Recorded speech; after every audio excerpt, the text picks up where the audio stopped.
Hello guys, welcome back to my channel and enjoy this fanfic part 2. Now let's start the fanfic. The sounds of shuriken and kunai flying across the battlefield echoed in the distance. Behind the front lines, members of the analysis team were working urgently on their missions.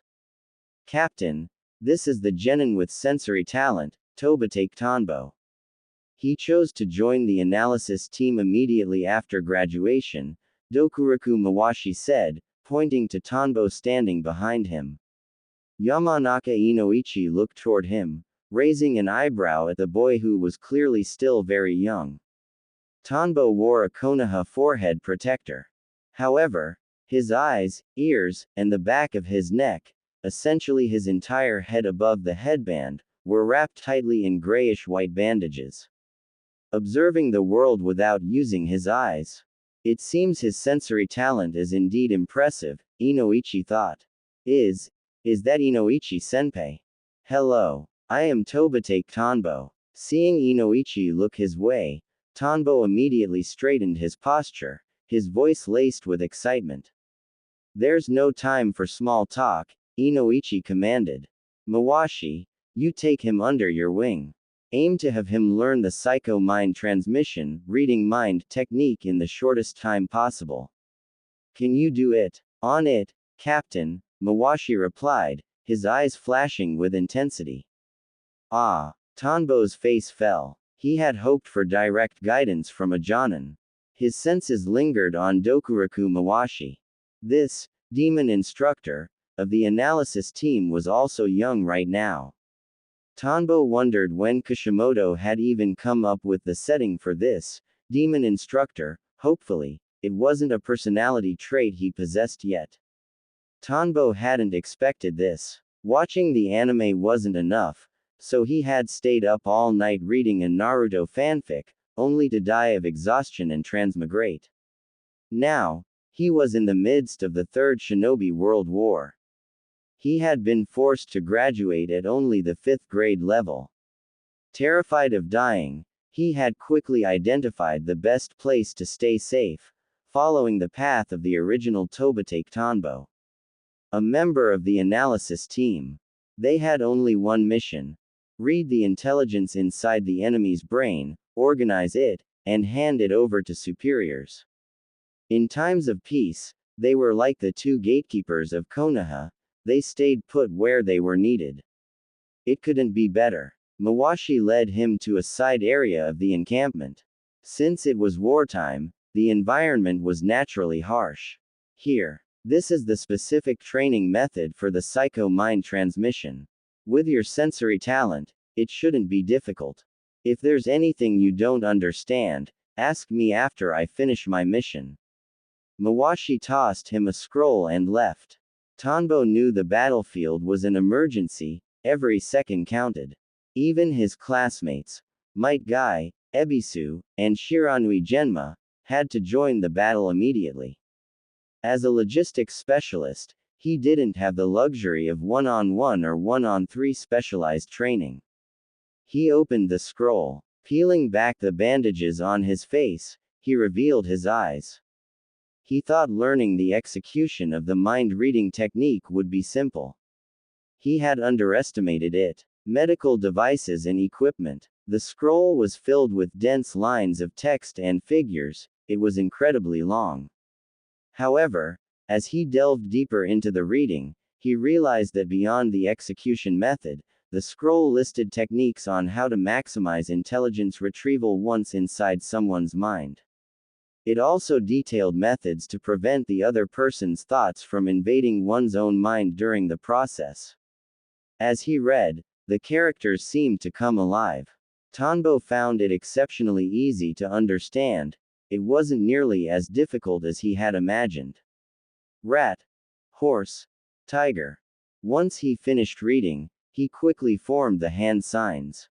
The formula for the psycho mind transmission was executed by him with total ease. He scanned the camp, but finding nothing suitable to practice his mind reading on, he released the jutsu. What should I do next? To prevent enemy attacks, the analysis team was located in a hidden spot. He couldn't practice any flashy, high-impact ninjutsu here. I'll just practice my sensing then. He was, after all, a sensory-type ninja, a rarity compared to those with basic wind-style chakra. He wrapped the bandages back over his eyes. In his perception, everything around him turned into lines. This was how he could keep his eyes covered without affecting his movement. He formed the tiger seal and refined his chakra. Suddenly, his perception shifted. Within a 1-kilometer radius, the chakra signatures of distant frogs, birds, and shinobi appeared in his mind. While not as visually direct as the Byakugan, it was top-tier talent for a commoner. No wonder sensory ninjas were so rare. Martial arts films. He then experimented with other basic ninjutsu, transformation, clone jutsu, and more. He realized a pattern. Since transmigrating, his talent seemed to have been boosted. No matter the knowledge, he could master it easily and even innovate upon it. For example, with the transformation jutsu, the original Tanbo could only transform into things he had observed for a long time. Now, with just a glance at a nearby animal, its form and gait would manifest in his mind, allowing for an instant, perfect transformation. The clone jutsu was the same. Before, it took him a full second. Now, his hand seals were a third faster. In a real fight, that was the difference between life and death. What are you doing? Didn't I tell you to learn the mind-reading technique?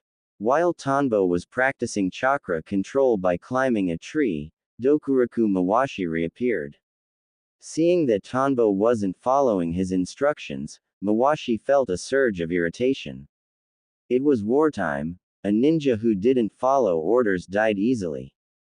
I've learned it. I just didn't have a subject to test it on, Tanbo said as he dropped down in front of him. Mawashi froze, his face full of disbelief. According to the records, while Tanbo was strong in sensory talent, his performance in ninjutsu and theory at the academy was only above average. Follow me. Since the boy claimed success, Mawashi didn't argue. Besides, with Tanbo's face covered in bandages, it was impossible to tell what he was thinking. Curious, Tanbo followed. They soon arrived at an underground secret room. A series of closed doors lined the corridor. Mawashi led him into one of the rooms. The ninja inside has already had his intelligence extracted. His mind is in a state of chaos. Give it a try. Remember, don't push yourself. Tanbo stepped inside. The room was dim, lit only by a single flickering candle. Inside sat a dazed Sunagaker ninja. It seemed that forced mind reading had some nasty side effects. Mawashi didn't leave. He stayed by the side to watch, ensuring Tanbo didn't do anything reckless. Martial arts films. Tanbo skillfully formed the hand signs and placed both hands on the neural centers just above the ninja's temples. He really did learn it. Mawashi thought, watching the boy's movements. He knew Tanbo wasn't lying. Back then, it had taken Mawashi 3 days to master this. Furthermore, Tanbo knew exactly where the nerves were most accessible from the outside. Starting from there saved a lot of effort during the mental intrusion. As Tanbo's spirit invaded the man's brain, he felt as if he were traveling through a time tunnel. Within the tunnel, massive fragments of memory flashed by. From entering the academy as a child to graduating and being sent on missions, the man was just a minor genin. However, his experience was quite rich, having survived the battlefields of the Third War for half a year before being captured by Konoha. Most of the memories were nonlinear and fragmented, likely due to the previous interrogations. However, Tanbo still absorbed a wealth of experience, combat tactics, scouting techniques, and more. He was also surprised, as if all of the other parties' experiences allowed him to infer many things from one. Tobitake Tanbo's talent far exceeded Dokuraku Mawashi's expectations. He realized the boy's potential was immense. The next day, Tanbo was already assigned mind-reading missions. Through these sessions, he began to understand the true cruelty of war. Military. This was the height of the Third Shinobi World War. Orochimaru was in command, with various Jonin leading squads to repel attacks from other nations. Unfortunately, Orochimaru was the only one of the Sannin present. Jiraiya and Tsunade were nowhere to be found on this front. Tsukumo Hatake, the White Fang, had also committed suicide a few years prior. This was arguably Konoha's weakest period in recent history. Meanwhile, Minato Namikaze was making a name for himself, earning the title of the Yellow Flash on the battlefield. From the memories Tanbo read, the rumors were true. Enemies were terrified of him. Shinobi who encountered him were officially authorized to abandon their missions and flee on sight. War is terrifying. I'd better stick to being a diligent worker in the analysis team, Tanbo thought.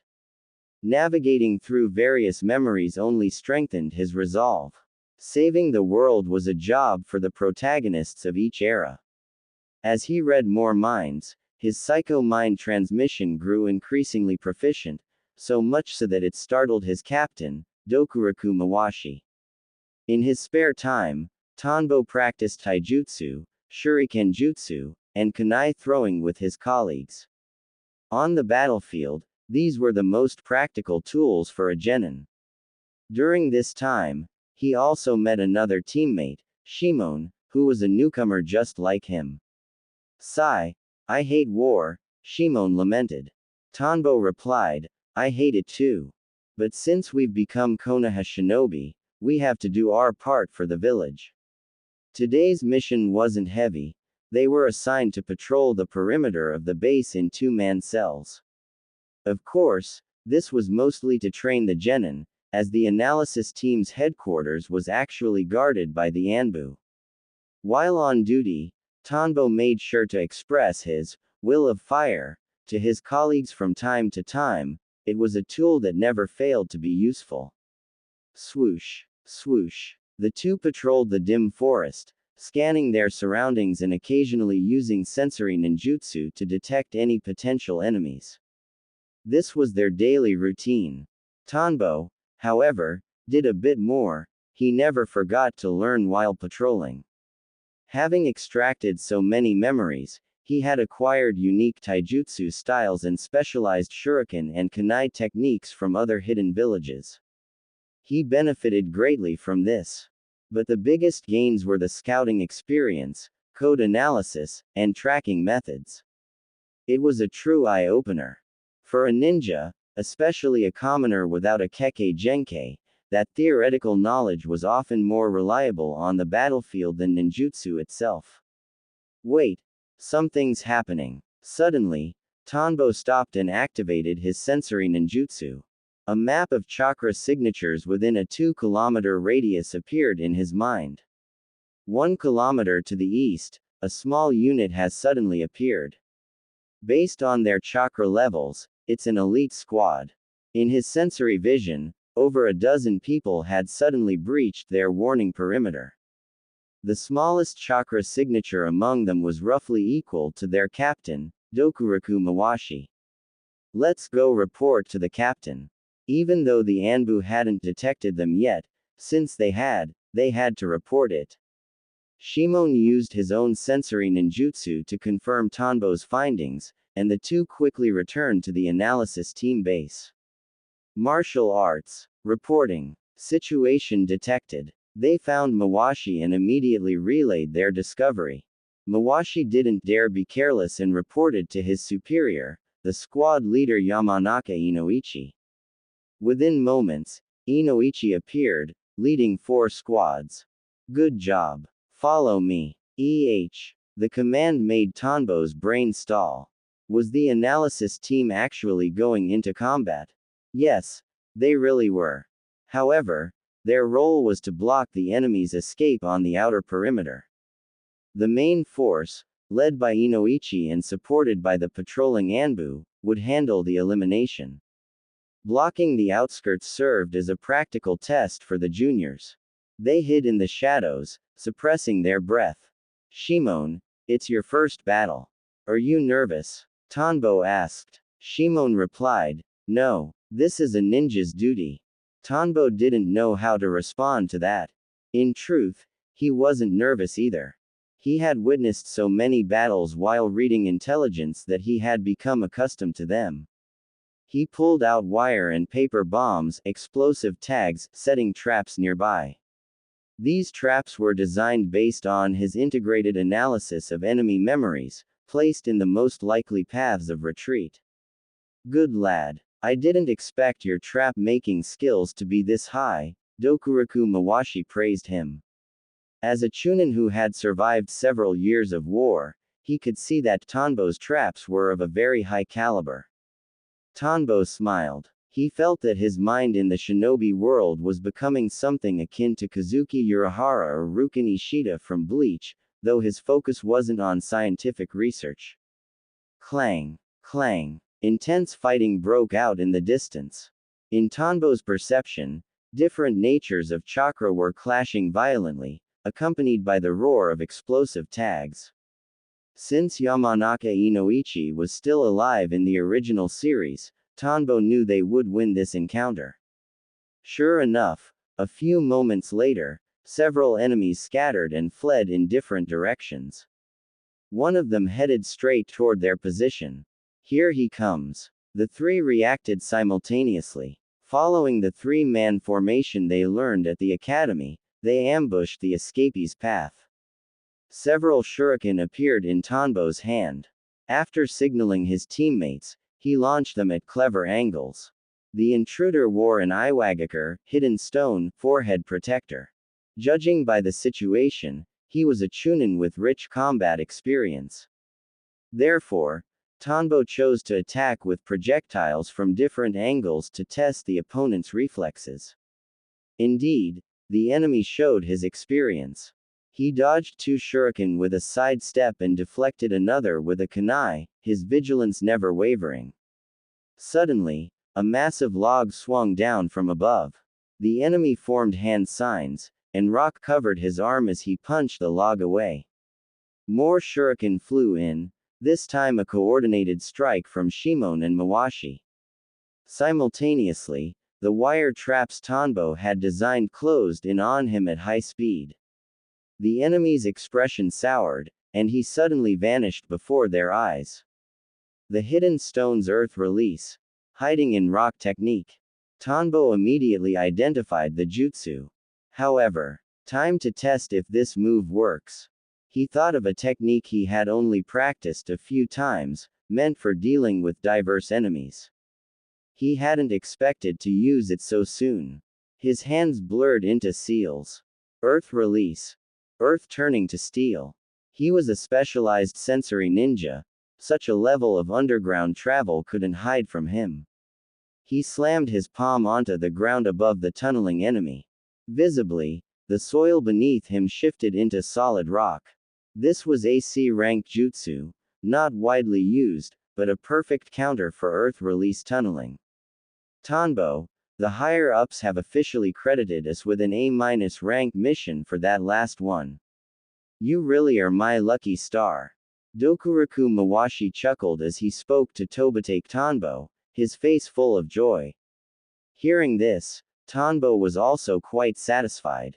During wartime, recorded missions could be exchanged for ryo, ninjutsu scrolls, or other shinobi resources once the conflict ended.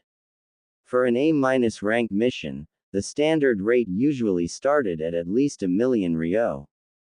That was enough to buy over 100 explosive tags. Of course, he'd have to wait for the war to end. Currently, all resources were prioritized for the front lines. Martial arts. But that wasn't all. Detecting the enemy was one mission, but reading their memories was another. Tanbo had managed to snag a B-rank credit for that as well. According to the extracted memories, that group was a decapitation unit sent by Iwagakure, specifically targeting Konoha's logistics. Intelligence units, the corpse processing team, the torture and interrogation force, the analysis team, and the medical corps. These were all logistics units and their primary targets. Fortunately, they had detected them early. If they had been caught off guard, the losses would have been catastrophic. "Oh, Captain, is there something else?" Tanbo asked. "Haha, actually, there is." Mawashi's smile faded, replaced by a serious expression. "Based on the intelligence from the enemy's memories, we can't be certain whether they managed to send our current location back to their base. Therefore, we are moving the analysis team's position." Tanbo straightened up immediately. "Understood. Good. Get ready. We move out tonight." After giving his orders, Mawashi hurried to the next location, likely to notify the rest of the team. Tanbo, feeling a flicker of anxiety, first used his sensory ninjutsu to sweep the area. Only after confirming there were no enemies within a 1-kilometer radius did he release the seal. He was determined to stay safe within the analysis team and contribute to Konoha from the shadows. He couldn't let the enemy discover their base. Night fell. Beneath the shroud of darkness, several dark figures flickered through the forest. Their presence was so well hidden that even birds nesting nearby failed to notice anyone passing. Tanbo was among them. One of the most basic yet vital skills for a shinobi, breath suppression. When watching the anime, he hadn't felt much about it, but actually using it made him realize that being a shinobi was truly an assassination profession. Hashirama and Madara were essentially just warriors fighting under the banner of shinobi. Judging by the movements of the analysis team and their Anbu guards, everyone's stealth foundations were excellent, their advance was silent.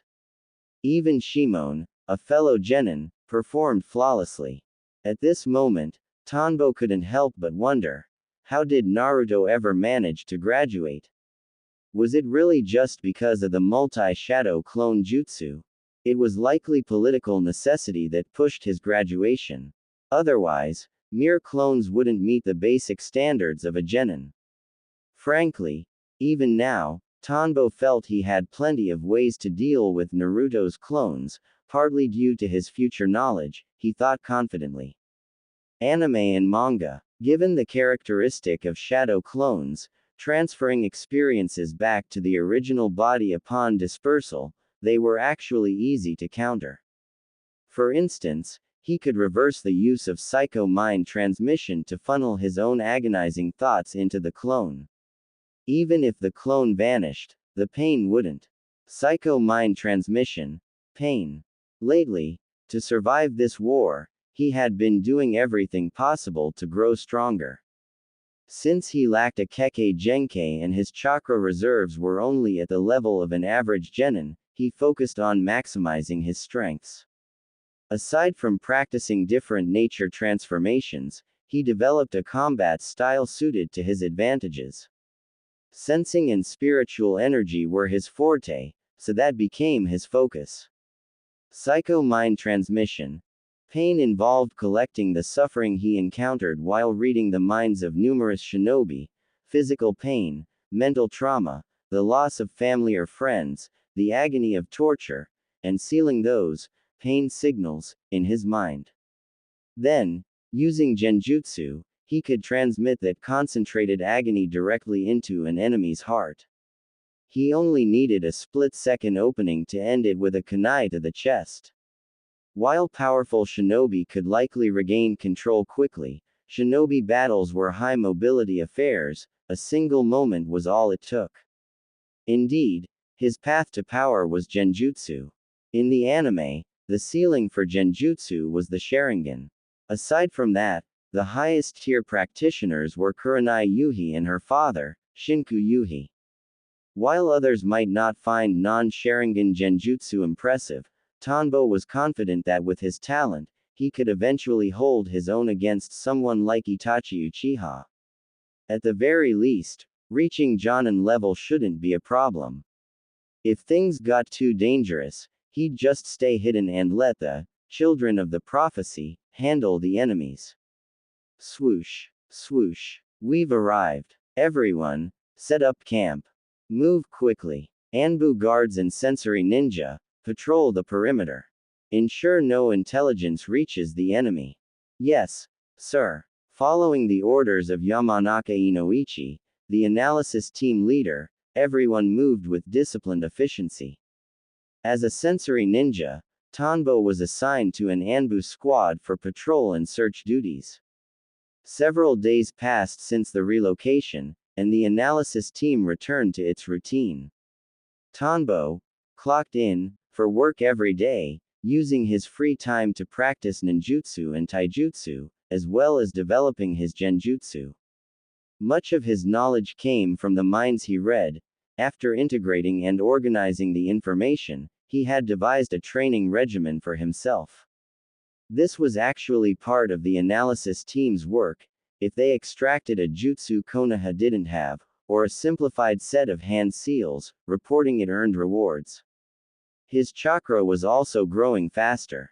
Initially, he could only release earth turning to steel 3 times before exhausting his chakra. Now, he could manage 5 in a short period. Spiritual energy, physical energy. A month passed, and Tanbo grew rapidly. Wartime was a catalyst. The accumulation of spiritual energy through constant life and death stakes was something Naruto's era couldn't compare to. His chakra reserves were becoming sufficient to sustain a prolonged battle. Over the past month, by reading various enemy memories, he had figured out their general location, the border of the Land of Fire, just behind the front lines. Being so close to the front explained why there were new enemies to interrogate every day. This kept Tanbo on edge, fearing an enemy might pop out of nowhere. He never let up on his scheduled sensory sweeps. Hello. This is the intelligence regarding Iwagakure. Tobitake Tanbo handed a scroll to the silver-haired boy standing before him. HMPH. Kakashi didn't say much. He took the scroll and left. No small talk, no wasted words. Anime and manga. Man, really, he's so cold. It looks like Obito and Rin haven't quite managed to soften him up yet, Tanbo muttered, shaking his head as he watched Kakashi's retreating back. Delivering this intelligence was a task assigned to him by Yamanaka Inoichi. There was no other reason for it than the fact that Tanbo had performed his mind-reading duties too well, so well that Inoichi feared reading any more memories for the time being would cause Tanbo's own mind to become scrambled. However, in wartime, aside from necessary rest, manpower could not be wasted. Thus, he was sent to deliver the reports extracted by the analysis team to the disciple of the Yellow Flash. At this time, Kakashi was already a Jonin. It was because of this rank that he could operate independently during the war. Communication between the front lines and the analysis team is becoming more frequent. It looks like the Battle of Shinobi Bridge is about to begin, Tanbo analyzed based on the intelligence he handled. It was just as he expected. Half a month later, news arrived from the front. The diversionary unit led by the Yellow Flash had successfully cut off Iwagakure's supply line at Shinobi Bridge. Overnight, the fame of the Yellow Flash reached new heights. Simultaneously, Konoha began its counter-offensive, pushing the Iwagakure forces back. Even shinobi from the analysis team like Tanbo were pulled onto the battlefield, relying on their superior sensory abilities to track down fleeing enemies. The goal was to settle the trouble with the hidden stone as quickly as possible to deal with the other hidden villages. Swoosh, swoosh, og. It hurts, it hurts. Tanbo formed a seal and cast his technique. Before him, a Chunin squad's faces twisted as they let out agonizing wails. Shimon seized the opportunity, driving his kunai through their chests. Their bodies tumbled from the tree branches. Haha, Tanbo, your genjutsu is getting more and more twisted. Shimon remarked, feeling a lingering fear as he watched the technique. Don't waste time. 3 o'clock direction, another squad is coming, Tanbo said. Wartime was no time for idle chatter. Right. Swoosh. Despite only experiencing the brief aftershocks of the main battle, Tanbo was physically and mentally exhausted. These remnant ninja were just small fry compared to the grand scale of the war, but they kept his nerves on edge and his mind drained. Martial arts. Damn it, why does the analysis team have to do frontline combat too? I'm like a brick. Wherever they need a hole filled, they just toss me in. Combat was merely an interlude for Tanbo. His primary profession was still as a shinobi of the analysis team, a core member of the intelligence department. Encountering enemies was relatively rare, occurring mostly during chance meetings. Toba take Tanbo as a true genius. At such a young age, his skills in mind reading and even combat have become master class. Dokuraku Mawashi reported to Yamanaka Inoichi. Over the past 3 months of working together, Tanbo had firmly caught their attention. Inoichi pondered for a moment and smiled. This is the will of fire. Where the leaves flutter, the fire shall burn.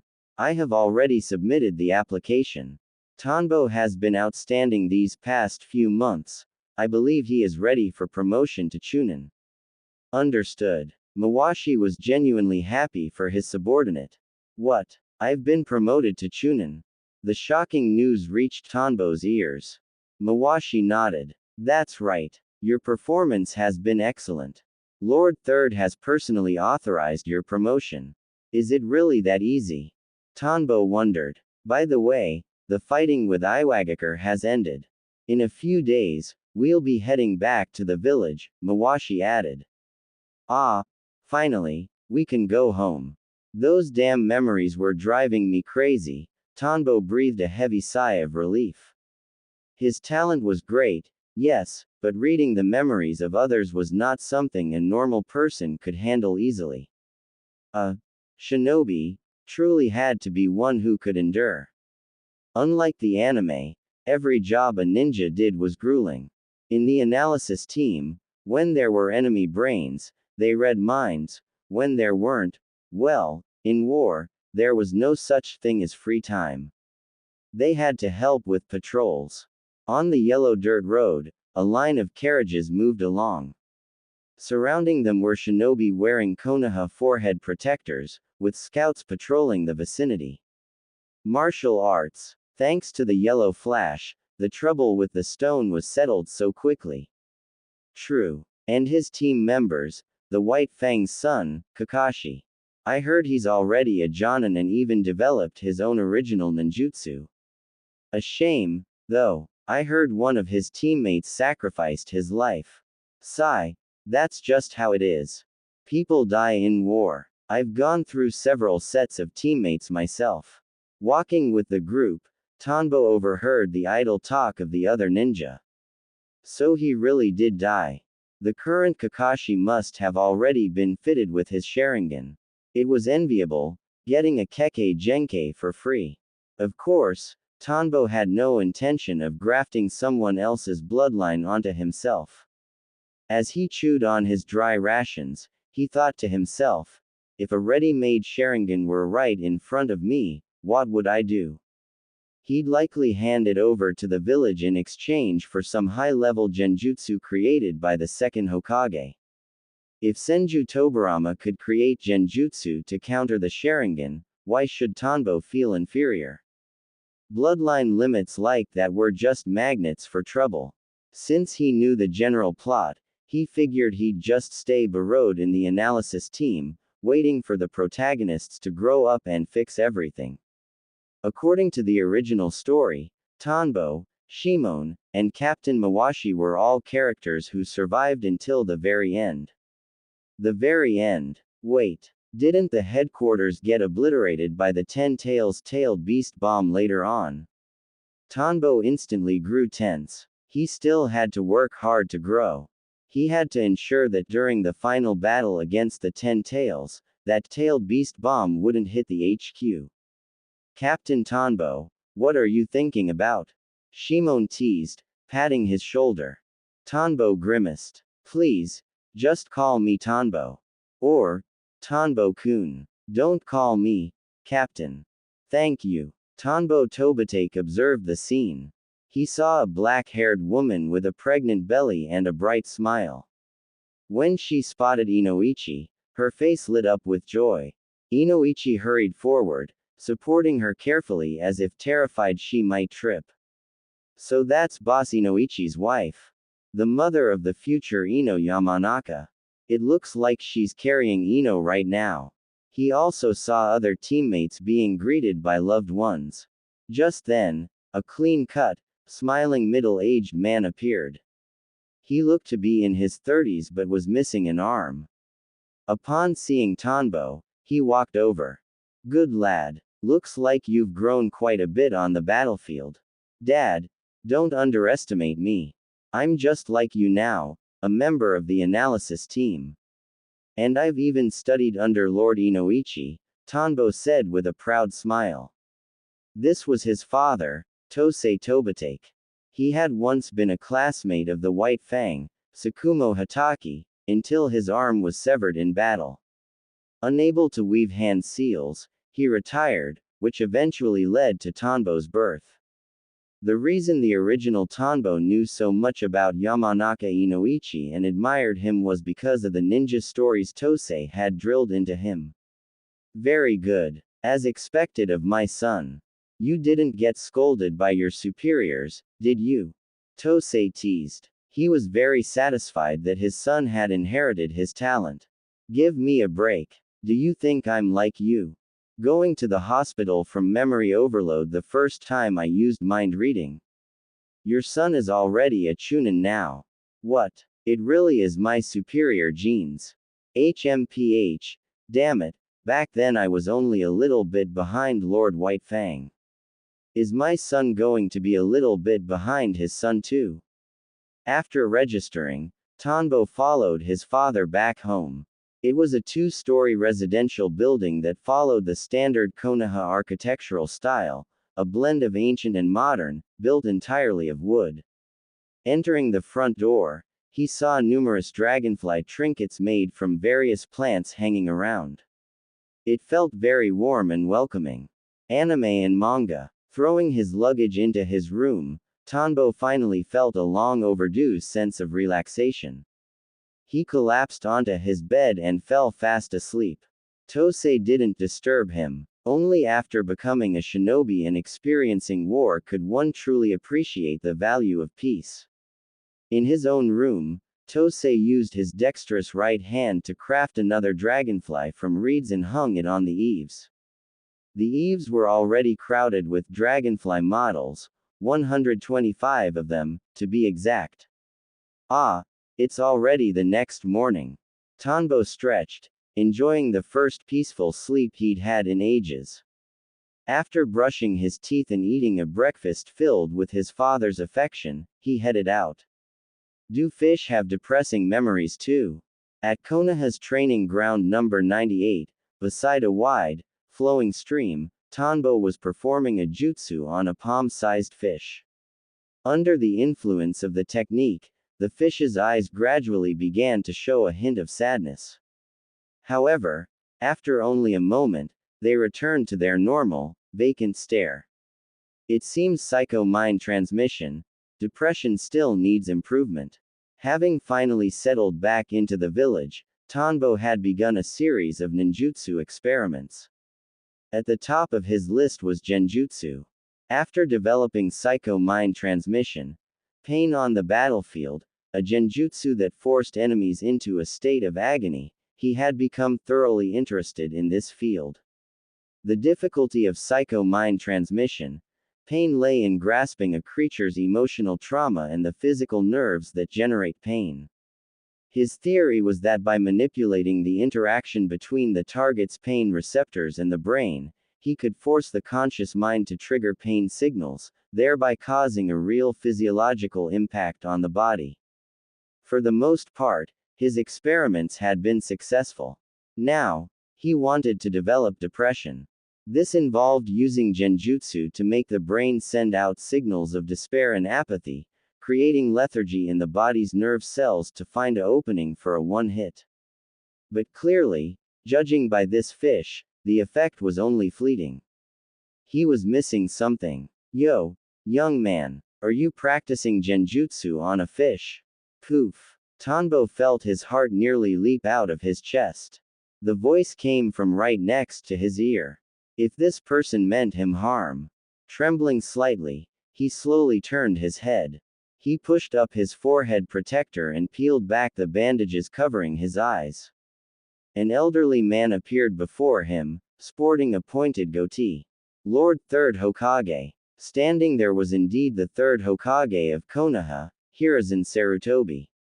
At this point in time, he didn't have as many wrinkles as he did during Naruto's era, but the signs of aging were clear. Haha. No need for formalities. Did I startle you? Hiruzen chuckled, waving his hand. Tanbo didn't dare be disrespectful, but he put on a dejected tone. No. It's just that as a sensory ninja of Konoha, someone reached my side without me even noticing. I've failed the village's training. Ha ha ha ha. Hiruzen laughed heartily. I am the Hokage, after all. If I were discovered by a little brat who just left the academy, then I would be the one failing my teacher's training. Ha ha ha. You're not wrong, but this is terrifying. Don't you know you can scare people to death? Tanbo grumbled inwardly. Tell me, have you run into a problem with your ninjutsu? I am the Hokage. I can certainly give you some guidance, Hiruzen offered. Tanbo glanced at him. You know you're the Hokage. Don't you have work to do instead of coming out here to scare people? Nevertheless, he spoke up. Well, there is a small issue. He explained the entire theory behind his genjutsu and the obstacles he was facing. I see. While genjutsu isn't exactly my specialty, I know that humans and fish are different. If you want to fully develop this genjutsu, you'll have to test it on a real person, Hiruzen advised. Tanbo nodded. Pain had also been perfected through testing on enemies. Pain receptors and depression signals weren't in the same neurological ballpark, which was why he had failed here. Ah, it's been a long time since I've moved around. Let me be your test subject, Hiruzen said, unable to resist after seeing how clever the boy was. As he said, since the war began, he had been cooped up in his office every day and hadn't seen action in a long time. At training ground number 98, two figures clashed in a blur of motion. Clang. Their kunai collided. Swoosh. Swoosh. Shuriken and kunai whistled through the air, cutting off Hiruzen Sarutobi's path of retreat. Tobitake Tanbo's hands blurred as he rapidly wove seals. Psycho mind transmission. Depression. Hiruzen took only one look at the boy's eyes before a sudden, heavy sense of world weariness washed over him. The urge to block the incoming kunai and shuriken vanished instantly. I'm so old, what's the point of living? I might as well just die right here. The thought flickered through his mind for a split second. Holy crap, am I actually going to the third Hokage? Seeing Hiruzen go dazed and motionless after being hit by the jutsu, Tanbo panicked. If he actualized the Sandaime, his life was over. He didn't have the power to roam the shinobi world as a rogue ninja, he just wanted to be a diligent worker and live a quiet life. Poof. The kunai and shuriken struck Hiruzen, but he dissolved into white smoke. A shadow clone. Tanbo breathed a massive sigh of relief. At the same time, he was secretly thrilled. His theory was correct. This type of genjutsu was incredibly effective against ninja. Perhaps the fish hadn't understood the complex emotion of depression, only feeling a momentary confusion, but humans were a different story. His idea was sound. But where was the real Hokage? He looked left and right, scanning the area, pushing his sensory range to its maximum. Sigh. Why be the third Hokage? Wouldn't it be better to just raise my son, wait for a grandson, pick a fourth Hokage, and enjoy my retirement? I don't want to move, not one bit. I'm so old, I should just lie down. No one would dare say anything to me anyway. Maybe I should just call it a day. Behind a massive tree, Hiruzen Sarutobi sat with his back against the trunk, staring up at the white clouds drifting across the azure sky. He couldn't stop muttering to himself. Suddenly, his hands formed a seal. Release. The gloom in his eyes instantly vanished, replaced by his usual sharp light. A terrifying technique. Using genjutsu to transmit negative information directly to the enemy, even for a shadow clone, and even after the jutsu is released, the psychological impact lingers. Anime and manga. Hiruzen still felt a lingering chill. That crushing sense of despair was something that even a veteran of 100 battles like himself found difficult to withstand. Not bad at all. Your ninjutsu is excellent, Hiruzen said as he stepped out from behind the tree, having calmed his emotions. However, this technique is quite potent. You must never use it on a comrade, understood? Ah, is it really that powerful? Tanbo asked. To him, it just seemed okay. His Psycho Mind Transmission series consisted of visual and tactile genjutsu. They were triggered primarily through eye contact or physical touch. In his mind, they were tactical tools meant to break an enemy's balance for a split second. Powerful, yes, but he hadn't expected such high praise from the professor himself. Lord Hokage, urgent intelligence from Orochimaru on the front lines. Hiruzen nodded to the Anbu and turned to Tanbo. I must get to work. Keep up the hard training. Swoosh. As the two figures vanished, Tanbo was in high spirits. It seemed his jutsu had depths he hadn't even explored yet. It really did pay to have human test subjects. Judging by the Hokage's tone, the move was a heavy hitter. It's probably related to the actual symptoms of clinical depression, he thought. His mind was sharp, and his job allowed him to absorb the experiences of many ninja. He could guess why it worked so well. Depression was truly terrifying. If he could further develop this jutsu to evolve from mental depression to physiological depression, it would be god tier. According to the memory of a certain medical ninja he'd read, depression was categorized into mental and physiological types. Mental depression could be resisted with willpower, but physiological depression, where the body physically affects the mind, couldn't be overcome by spirit alone if the biological cause wasn't addressed. Let's keep going. I'll spend the rest of the time on taijutsu. For long battles, you have to rely on your body. Even in the original series, until the Fourth Great Ninja War, taijutsu remained a ninja's most vital tool. The war had taught him the benefits of taijutsu firsthand. These two things combined, genjutsu for high-end combatants and taijutsu to efficiently deal with opponents using limited chakra, would be his path forward. Tell me, what intelligence is so urgent? Hiruzen returned to the Hokage's office, where Homura Mitokado and Kaharu Udatane were already waiting. Homura spoke first. According to Orochimaru's report, the third Raikage, A, died of exhaustion while acting as a rearguard for the Kumogakure forces during a battle with Iwagakure. Hiruzen froze for a moment before nodding. It seems the end of the war is near. Issue my command. Send Team Minato to support Orochimaru's front. We must suppress the conflict with the cloud in the shortest time possible. Understood. The Anbu ninja gave a short acknowledgement and vanished. The death of a Raikage was a monumental event that would change the entire layout of the war. After Hiruzen finished his discussion with the two elders, he spoke to the shadows. Bring me the files on Tobitake Tanbo. He remembered every ninja who graduated from the academy, so he naturally knew Tanbo. Moreover, he had personally authorized the boy's promotion to Chunin not long ago. Soon, an Anbu returned with the documents. Sensory Ninja, member of the analysis team, possesses high talent in mind-reading techniques, skilled in taijutsu and genjutsu. Father was also in the analysis team. Dream is world peace and inheriting the will of fire. A fine sprout indeed, and a child who carries the will of fire, Hiruzen thought, very satisfied with the report. Hashirama, Tobarama, I am passing on the will of fire for you. Walking through the bustling streets of Konoha, Tanbo took everything in.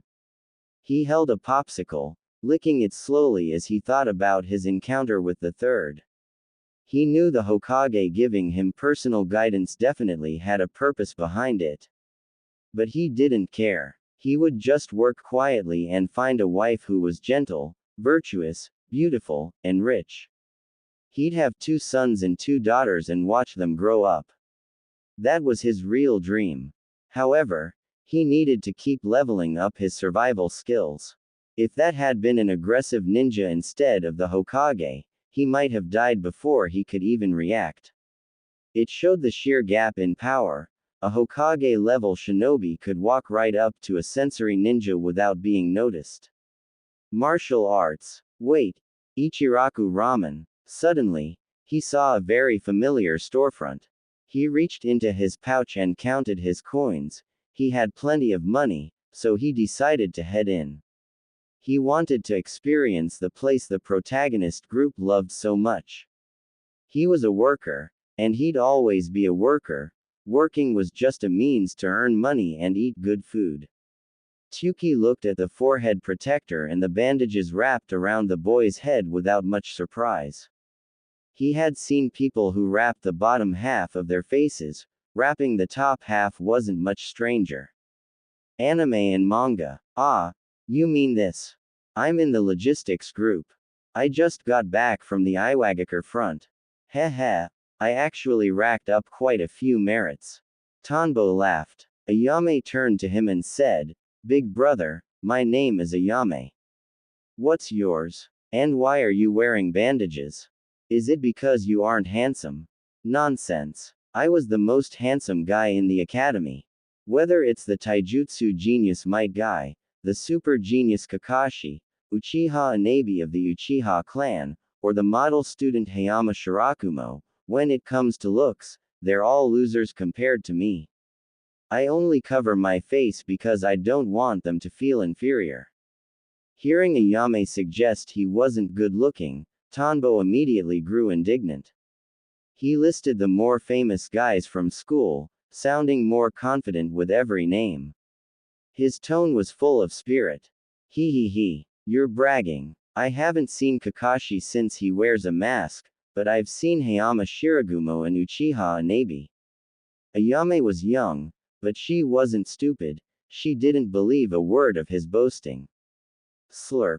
After swallowing the last mouthful of noodles, Tanbo began to unwrap his bandages. Since you've put it that way, I'll make an exception and let you see. Only this once, okay? Ah, your eyes are so pretty. Ayame gasped, staring at him. Even Tyuki was stunned, his cooking motions coming to a halt. The boy truly was a little heartthrob. Anime and manga. Swish, swish. Just as they were about to take a closer look, Tanbo wrapped the bandages back around his head and repositioned his Konoha forehead protector. Heh heh, I wasn't lying, was I? I really am handsome. Tanbo was very satisfied with himself. He had looked in the mirror before. In terms of pure aesthetics, no one in the shinobi world could rival him. Right, I forgot to mention, my name is Tobate Tanbo. Yes, you are handsome. The most handsome I've ever seen. However, it's time to pay the bill, to buy ta ke Tanbo. Ayame pointed at his bowl and giggled behind her hand. Quote. After paying, Tanbo walked out the door to their cheerful calls of, please come again. Walking down the streets of Konoha, a smile played on his lips. Ah, I've found my goal. Ayame would be a perfect wife. She had a gentle, charming face and a father who owned a shop, one that Tyuki would eventually expand into multiple branches. More importantly, judging by the original series, she would grow up to be a stunning beauty. Best of all, Working at Ichiraku Ramen made her extremely safe. She was a character who survived until the very end without him having to worry. From her values to her features, she was a perfect existence. His goal was to get married, have children, and live a stable life. He couldn't go around trying to woo the high-profile characters. Those girls were magnets for trouble.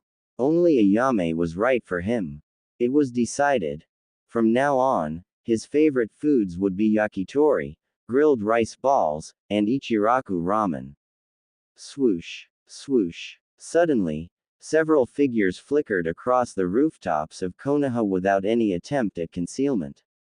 Whoosh. They were all wearing masks. Judging by their speed and the fact that they weren't hiding their presence, they were clearly on urgent business. That's likely related to the intelligence the Anbu mentioned to Old Man Hiruzen today. Konoha is making a move. Tanbo analyzed the situation. It was clear the third had more to say to him earlier, but he had left in a hurry once the Anbu arrived. It had to be something from the front lines. The current war was a meat grinder. Tanbo knew that well. Every exchange of intelligence meant a change in plans. Based on his knowledge of the original plot, there were only 3 battlefronts left: Sunagakure, Kumogakure, and Kurigakure. Since the fight with Iwagakure was over, the third Reikage incident should be happening around this time. The end of the war wasn't far off. This also meant that some of the most famous scenes in Naruto would occur within the next year. Anime and manga: Might Dai opening the 8 gates to save Guy, Genma, and Ebisu, turning the 7 ninja swordsmen into the Lucky 3. Kakashi piercing Rin Nohara's chest while Obito watched, leading to Obito's psychological outbreak. Minato Namikaze succeeding as the 4th Hokage. Orochimaru defecting from Konoha. Thinking about the events of the coming year, Tanbo was just glad they wouldn't be happening to him. As a former viewer, he might have thought about fixing these tragedies, but as a transmigrator, he only wanted to live a peaceful life. His abilities were limited. Without a system, he simply had to say sorry to the world. Ha, Captain Tanbo, you finally showed up for a mission. Have you been living comfortably at home lately? At the Konoha Analysis Team headquarters, Shimon immediately stepped forward and winked the moment he saw Tanbo. Knock it off. What's the mission today? They actually sent an Anbu to call me. Early this morning, Tanbo had been planning to go to Ichiraku to build a rapport with Ayame when a cat-masked shinobi appeared in his room. He was told that by order of the Hokage, he was to report to the analysis team immediately for a mission. Honestly, is a mission more important than me getting a wife? Of course, he still showed up obediently. This job was safe, and he didn't want to get fired. Plus, it was good for his growth. Go to the briefing room. Squad leader Inoichi will explain everything, Shimon said. Tanbo followed Shimon into the depths of the base. Past heavy security, through dim corridors echoing with the occasional shrill scream, they walked for about 2.5 minutes before reaching the workspace. Many people were already waiting. In the center stood Yamanaka Inoichi. All right, everyone is here. Now, I will assign the tasks. Yamanaka Denko, Interrogation Room 101. Hajiri Shimon, Interrogation Room 102. Tobitake Tanbo, Interrogation Room 404. Dokuraku Mawashi, Interrogation Room 405. Inoichi assigned the work methodically. It was clear that the distribution for Chunin and Genin was different. The higher the prefix of the interrogation room, the more experienced the enemy ninja, and the analyzer, needed to be. After the assignments were finished, Tanbo followed a support ninja to a room deep in the facility. The path here was brighter, lit by torches along the walls. That's impossible. He was the strongest man in our village. Damn it. Those bastards from Iwagakure, they only won by outnumbering him. The battle between the stone and the leaf is over. The yellow flash has appeared on our front. The pressure is becoming unbearable. Fragments of information were extracted from the brain by Tanbo Tobatake. Wearing the spiritual amplifier made the process incredibly easy. As expected, the battle between the Third Reikage and the Iwagakure forces had indeed taken place. The current shifts in the war were exactly due to his death, combined with the conclusion of the conflict between Konoha and Iwagakure. From the memories, it was clear that the AB combo was already renowned. The duo had used their overwhelming strength to command the respect of the Kumogakure shinobi. However, once Minato Namikaze joined the fray, he was immediately dispatched by Orochimaru to intercept them. After only a few rounds of engagement, both sides retreated. The death of the Cloud's leader had caused chaos in their internal command. Despite their high overall military strength, facing a two-front offensive from Konoha and Iwagakure had finally exhausted them. I have to say, Kumogakure is impressive. Their fighting spirit is relentless, Tanbo thought. Kumogakure had actually been the one to initiate hostilities against Iwagakure, a bold move. Fighting on two fronts was something Tanbo hadn't paid much attention to while watching the anime. The owner of this head was only a chunin from the Cloud, and since he was already dead, the memories didn't contain much critical intelligence. However, the insights into the nature transformation of lightning release were well worth studying. It also made him realize just how incredible Kakashi was for creating the Chidori at the age of 12. No wonder he was promoted to Jonin so young. That kind of extreme application of nature transformation, mastering both shape and nature simultaneously, was usually a level of control reserved for high-level Jonin.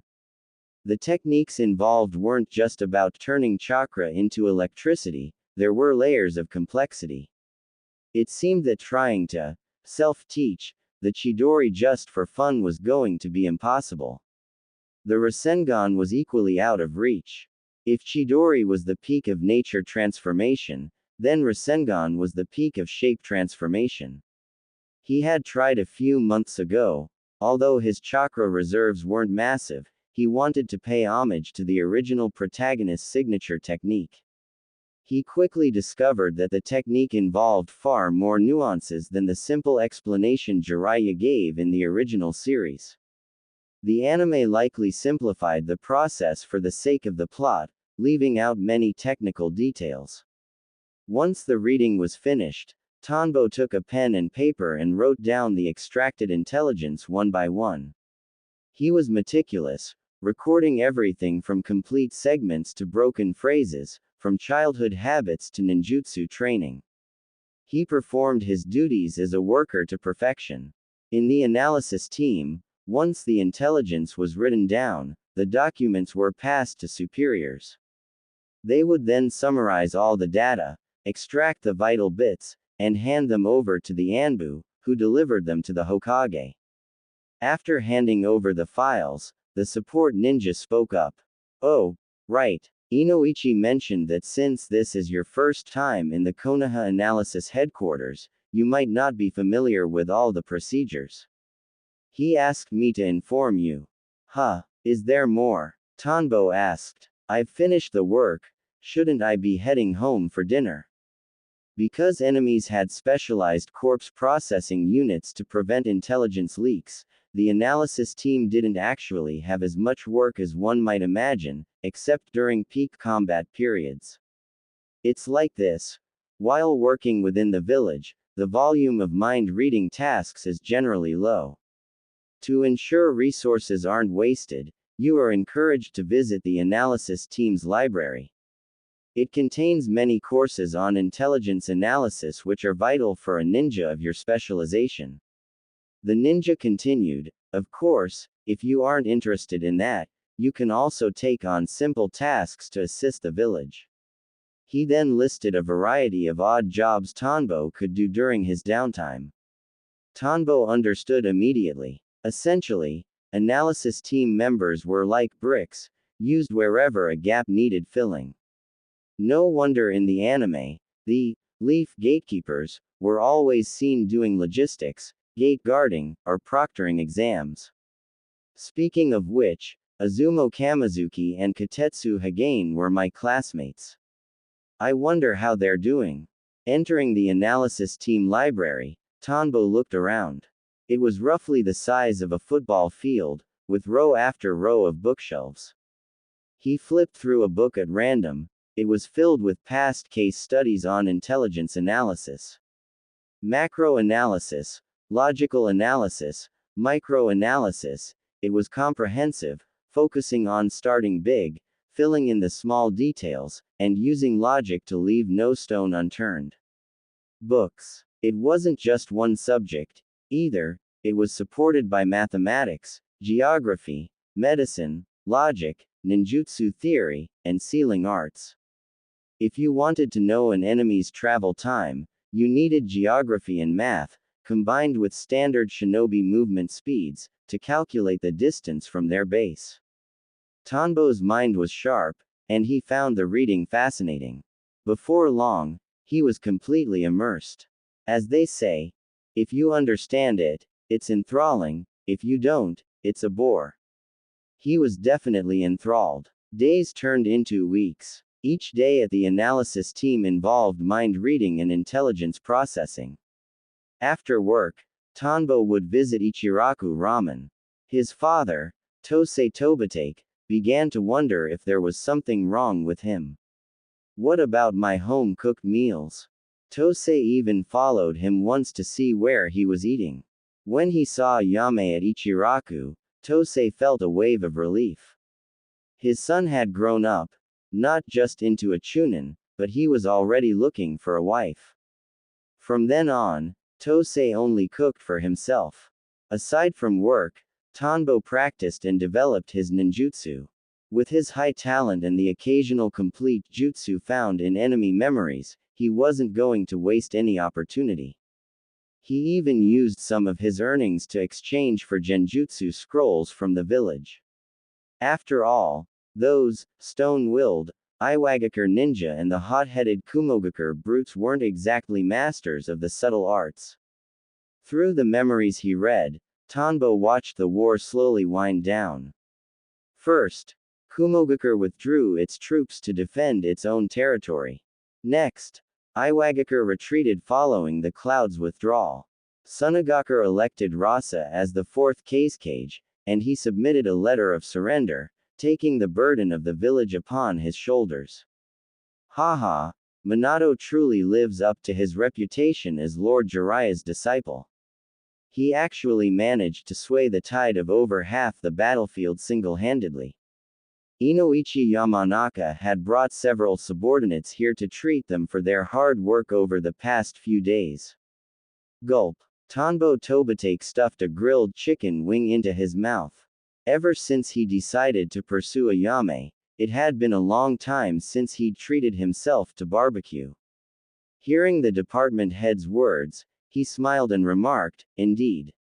Senior Minato and Lord Orochimaru are truly powerful. I heard that during the meeting, Lord Third Hokage proposed that he would retire and enjoy his old age once the war ends." Shimon asked curiously, bringing up the latest village rumors. Mawashi Dokuraku slapped him on the back of the head. "Don't wag your tongue about things you shouldn't. We don't even know who the next successor will be." Despite his words, his eyes were fixed on Inoichi Yamanaka. Inoichi laughed. "It's true, but no decision has been made on who will take over yet.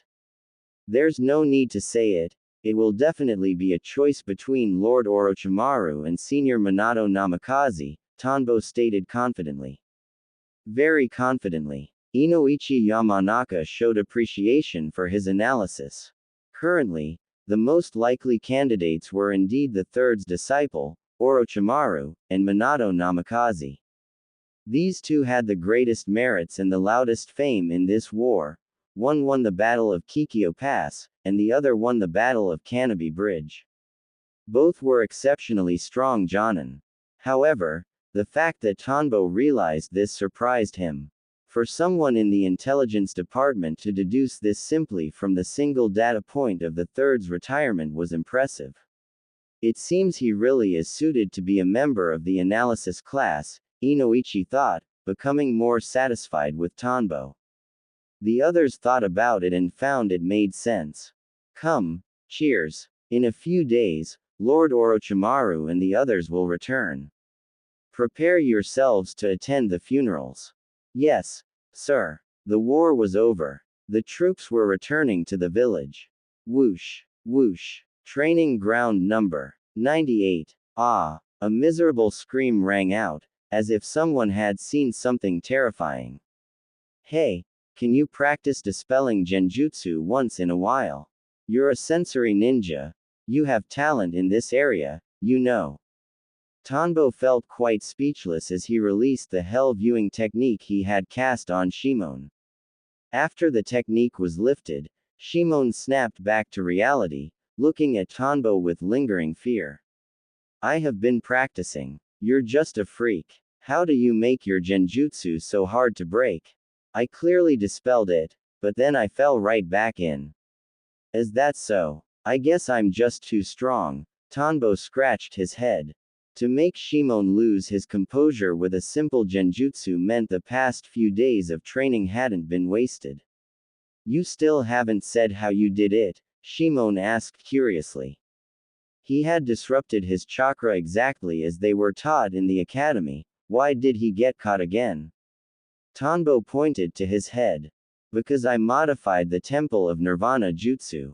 I integrated my insights from the psycho-mind transmission, treating the genjutsu as a piece of memory information implanted into the enemy's chakra. As long as the enemy accepts the concept that they've fallen into a genjutsu, that information becomes a seed. Unless they realize the problem lies within their own subconscious, the victim essentially casts the jutsu on themselves repeatedly. Anime and manga. Doesn't that mean if they don't realize it, they'll live in your genjutsu forever? Shimon was deeply shocked. Was this even still the Temple of Nirvana Jutsu?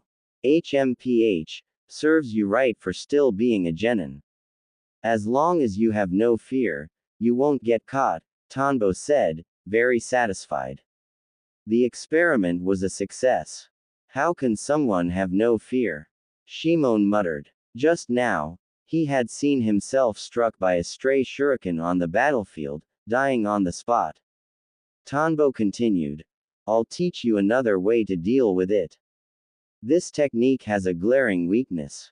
Ultimately, it just implants a suggestion. As a sensory ninja, if you can briefly overcome the fear, you can use your high-level perception to specifically disrupt the seed in your subconscious with chakra. Really? Try it on me again. Shimon's eyes lit up. The corner of Tanbo's mouth curled. Hook, line, and sinker. Here it comes. He formed a seal and pointed. Shimon suddenly felt himself back on the battlefield, surrounded by stray bullets and hidden weapons. This time, he remembered Tanbo's words. He forced himself not to be swept away by the illusion, focusing instead on perceiving his own memories and emotions. Sure enough, after a moment, he found a foreign point of information. He gave his chakra a targeted nudge. The illusion vanished instantly. The battlefield was gone as if it never existed. Seeing Shimon break free in an instant, Tanbo raised an eyebrow. It seemed his technique still needed some refinement. I knew it. Next time, once I'm ready, I won't lose again. Shimon looked defiant. They were classmates. Their grades had been similar, but after a stint on the battlefield, Tanbo had not only become stronger but had also been promoted to Chunin. Hey, do you think you could beat Kakashi or Hayama now? They had only been classmates with Kakashi for one semester, but the brilliant Kakashi was hard to forget. Hayama Shirakumo, due to his outstanding talent, had also graduated early for the war during their 4th year at the academy. Now, one was a Jonin and the other a Tokubetsu Jonin. You brat, are those two people I can beat?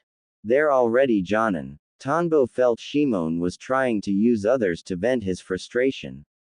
If Tanbo said he could fight them, Shimon would probably egg him on to start a fight after the war. If he said he couldn't, Shimon would feel better about having been beaten just now. Hee, but those two really are amazing. Jonin at 12 years old. That guy Inabi Uchiha is still just a chunin like you. Shimon felt the gap between people was immense. He was still a genin while others were skyrocketing. What's the point of comparing these things? Tanbo said. Winter is silent, yet it freezes 10,000 miles of mountains and rivers. The wind is wordless, yet it blows away the red and purple of spring. We are all parts contributing to Konoha.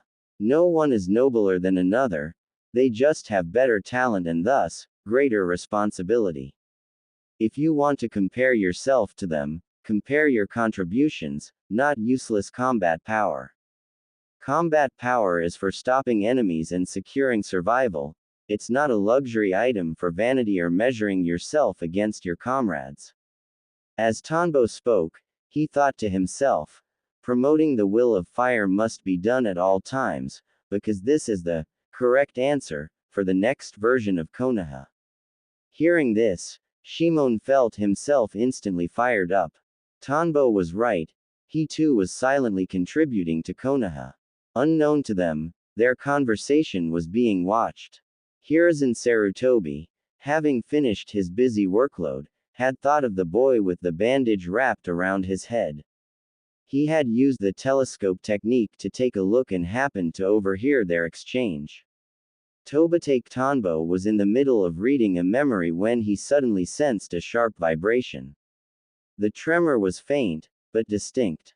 What was that noise? As a sensory ninja who had integrated a wealth of experience from enemy memories, he analyzed the vibration and concluded that a fierce battle was taking place near the village. Tiger. Ceasing his current task, Tanbo refined his chakra and activated his sensory ability. Movements within a 3-kilometer radius slowly filtered into his mind. He focused specifically on the vibrations. As he neared the source, the perception became clearer. Southeast of the village. It was beyond his normal sensory range, but through his months of study, combining geographical location, air density, and mathematical formulas, he deduced the battle was not far from the village borders. Combining this with the scope of the tremors, it was a clash involving at least Jonin-level ninjutsu. Normally, he would assume this was a fight involving giant summoned beasts or tailed beasts. However, based on the original story he remembered, the timeline, and the location, there was a high probability that his classmates were in trouble and might die had ignited his red steam. Behind me, live on with passion, youth, and a smile. Recalling the scene from his past life, though the exact words were hazy, Dai must have said something like that to Guy and the others. Back then, Tanbo had actually teared up watching it. Assemble. Just then, a command rang out. Tanbo pushed his thoughts aside and hurried to the assembly hall. The members of the analysis team were emerging one by one. Emergency mission. Proceed to the main gate immediately to coordinate scouting with the Anbu dispatched by the Hokage. Tobitake Tanbo, Dokuraku Mawashi. Before everyone had even arrived, Yamanaka Inoichi was shouting orders. Now, those whose names were called, move out. Yes, sir. Tanbo and the others vanished in a swoosh of body flicker. I hope this isn't the war starting back up, Inoichi sighed. He hadn't expected such a massive combat signature so close to the village. Swoosh, swoosh. Leaping across the rooftops of Konoha via body flicker, Tanbo's expression was grim. He hoped there wouldn't be any unforeseen accidents. With himself as a transmigrator in the mix, he couldn't guarantee the plot was following the original script to the letter. The original story could only serve as a reference now. Once we meet the Anbu, follow their lead in everything. Understood, Mawashi said to the team. He was acting as the squad leader. Yes, sir. They soon arrived at the main gate. Mawashi gave a hand signal. 2 squads of Anbu were already waiting. Seeing Mawashi's signal, the masked shinobi immediately recognized them as the support sent by the village. The blonde Anbu captain returned a signal. Martial arts films. Move out. Without a hint of wasted motion, the Anbu captain gave the order. So efficient. As expected of the Anbu. Tanbo thought. The existence of hand signals truly boosted efficiency. No wonder there were specialized classes for signals and codes. Fortunately, Tanbo had studied them well and kept up with the village's periodic updates. The signals just now confirmed their identities, numbers, and indicated that details would be discussed on the move. They sped through the trees. Mawashi asked, "What are the Hokage's instructions?" The Anbu captain replied, "A battle with massive energy signatures has occurred near the village. It's possible another village is unwilling to accept defeat and is attempting a pincer move on Konoha's rear. To ensure the village's safety, we are to scout for intelligence. You are responsible for sensing enemy movements." Understood. The analysis team ninja activated their sensory jutsu, scanning for any sign of hostiles. After several minutes of travel, 3 chakra signatures appeared in Tanbo's perception. Judging by the volume, they were at a genin level. He glanced at his colleagues and realized they hadn't sensed them yet. It seemed not everyone's sensory range was as vast as his. 11 o'clock direction, approximately 3 kilometers. 3 chakra signatures detected. Levels are roughly genin, though I can't rule out a disguise. Tanbo didn't hide his ability. He was a sensory ninja, a treasure of Konoha. Aside from enemy villages, no one would want to harm him for being talented. The others looked at him with surprise. Such a powerful sensory range. The Anbu captain prepared for combat. Set traps within 1 kilometer. The rest of you, prepare for an ambush. Continue tracking their movements. Yes, sir, Tanbo complied. He suspected those 3 signatures were Might Guy, Ebisu, and Genma Shiranui. But he still maintained a combat-ready posture, ready to fire his tools at a moment's notice. Soon after, the others picked up the signatures as well. Father. In the dim forest, 3 small figures were sprinting frantically. They were in a wretched state, especially the boy in the green jumpsuit, who was covered in tears and snot. Ebisu and Genma were in equally low spirits. Just moments ago, they thought they were dead. They had encountered 7 terrifying enemies. If it hadn't been for Guy's dad showing up, they wouldn't have even had a chance to run. Looking at the sobbing Guy, they couldn't believe his eternal genin father was actually strong enough to take on all 7 at once. Pant, pant. After running for a while, the 3 were exhausted. They leaned against a massive tree. Father. Guy wiped his tears, but his eyes were like springs. The more he wiped, the more they flowed. Guy, it's okay. Your dad is so strong, he'll definitely beat the enemies, Genma comforted him.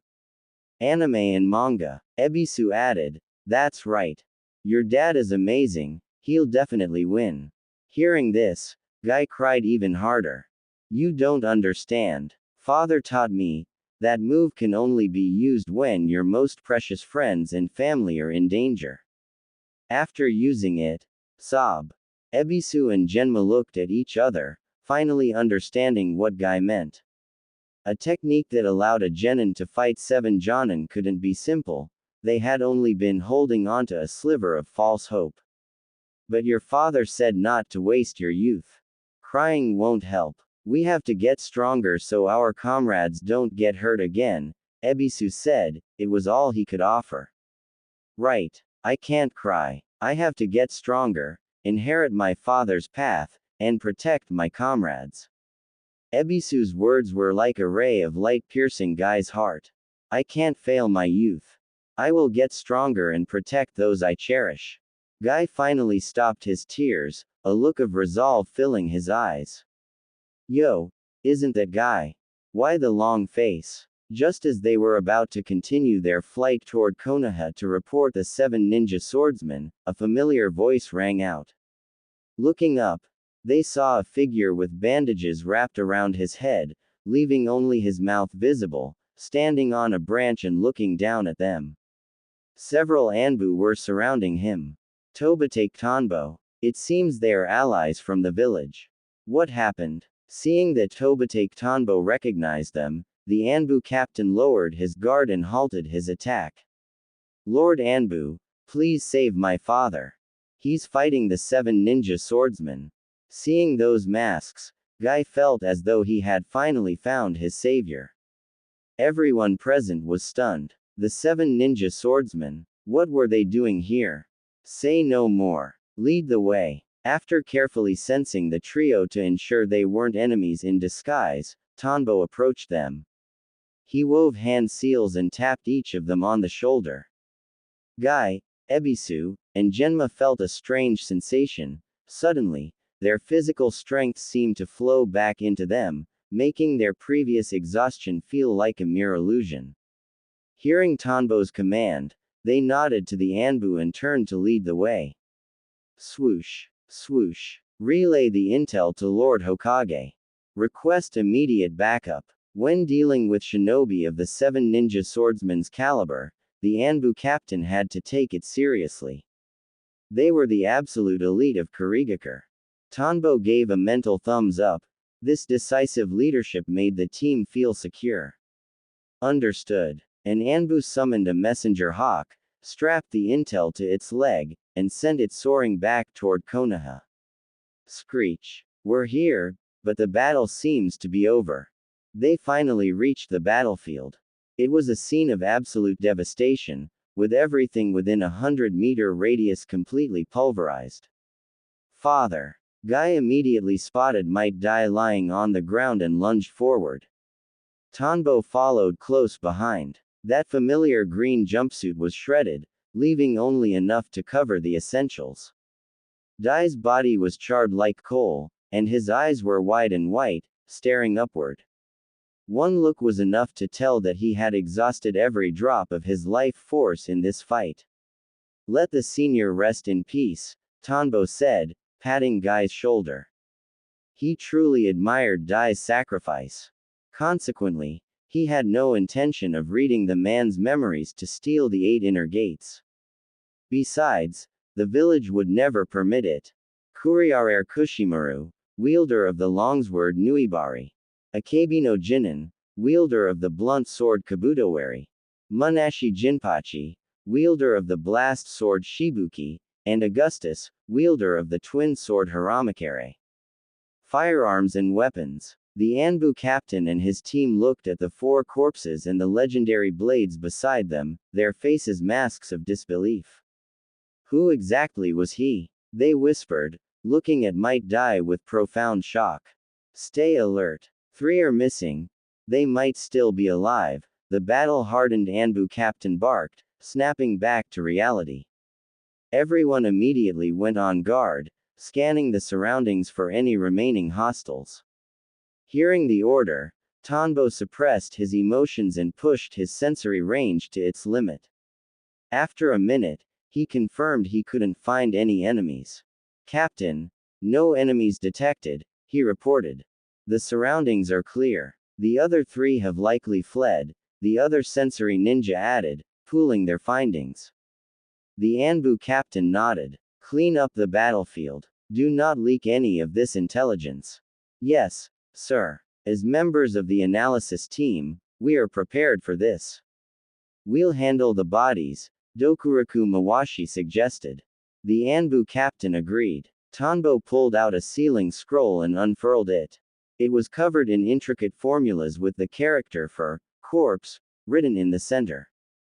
Snake, tiger, boar. Upon completing the seals, the formula spread over Might Dai's body, covering him before slowly drawing him into the scroll. Tanbo tied the scroll and handed it to the Anbu captain. The others finished securing the enemy corpses.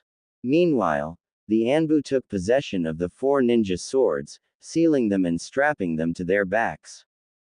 Guy and his teammates could only watch in silence. Guy's eyes were bright as he looked at the Anbu. Plucking up his courage, he stepped toward the captain. Lord Anbu, can I join the Anbu? If you want to join, you must first become a Chunin and then apply to the Hokage. I don't make those calls, the captain chuckled. Seeing that Guy's father hated 4 elite Kurigakur Jonin single-handedly, he figured the boy had immense potential. If he were Hokage, he'd recruit him in a heartbeat. Tanbo was speechless. Ebisu and Genma shared the look. Guy, Tanbo interjected, don't waste the Anbu's time. The priority is getting these bodies and weapons back. We can talk about the rest in the village. It's not safe here. Right. Move out. Back to the village. Maintain defensive formation. Swoosh. Though grieving, Guy knew his duty. He and his teammates followed closely. Oh, right, Tanbo said to the 3 of them as they moved. About that jutsu I cast on you earlier. Once we're back, make sure to rest for a full day. Let your bodies recover. Absolutely no training. What kind of jutsu was that? Are there side effects? Ebisu asked nervously. One moment they were dead tired, and the next they felt like they had infinite energy. Genma frowned, analyzing the sensation.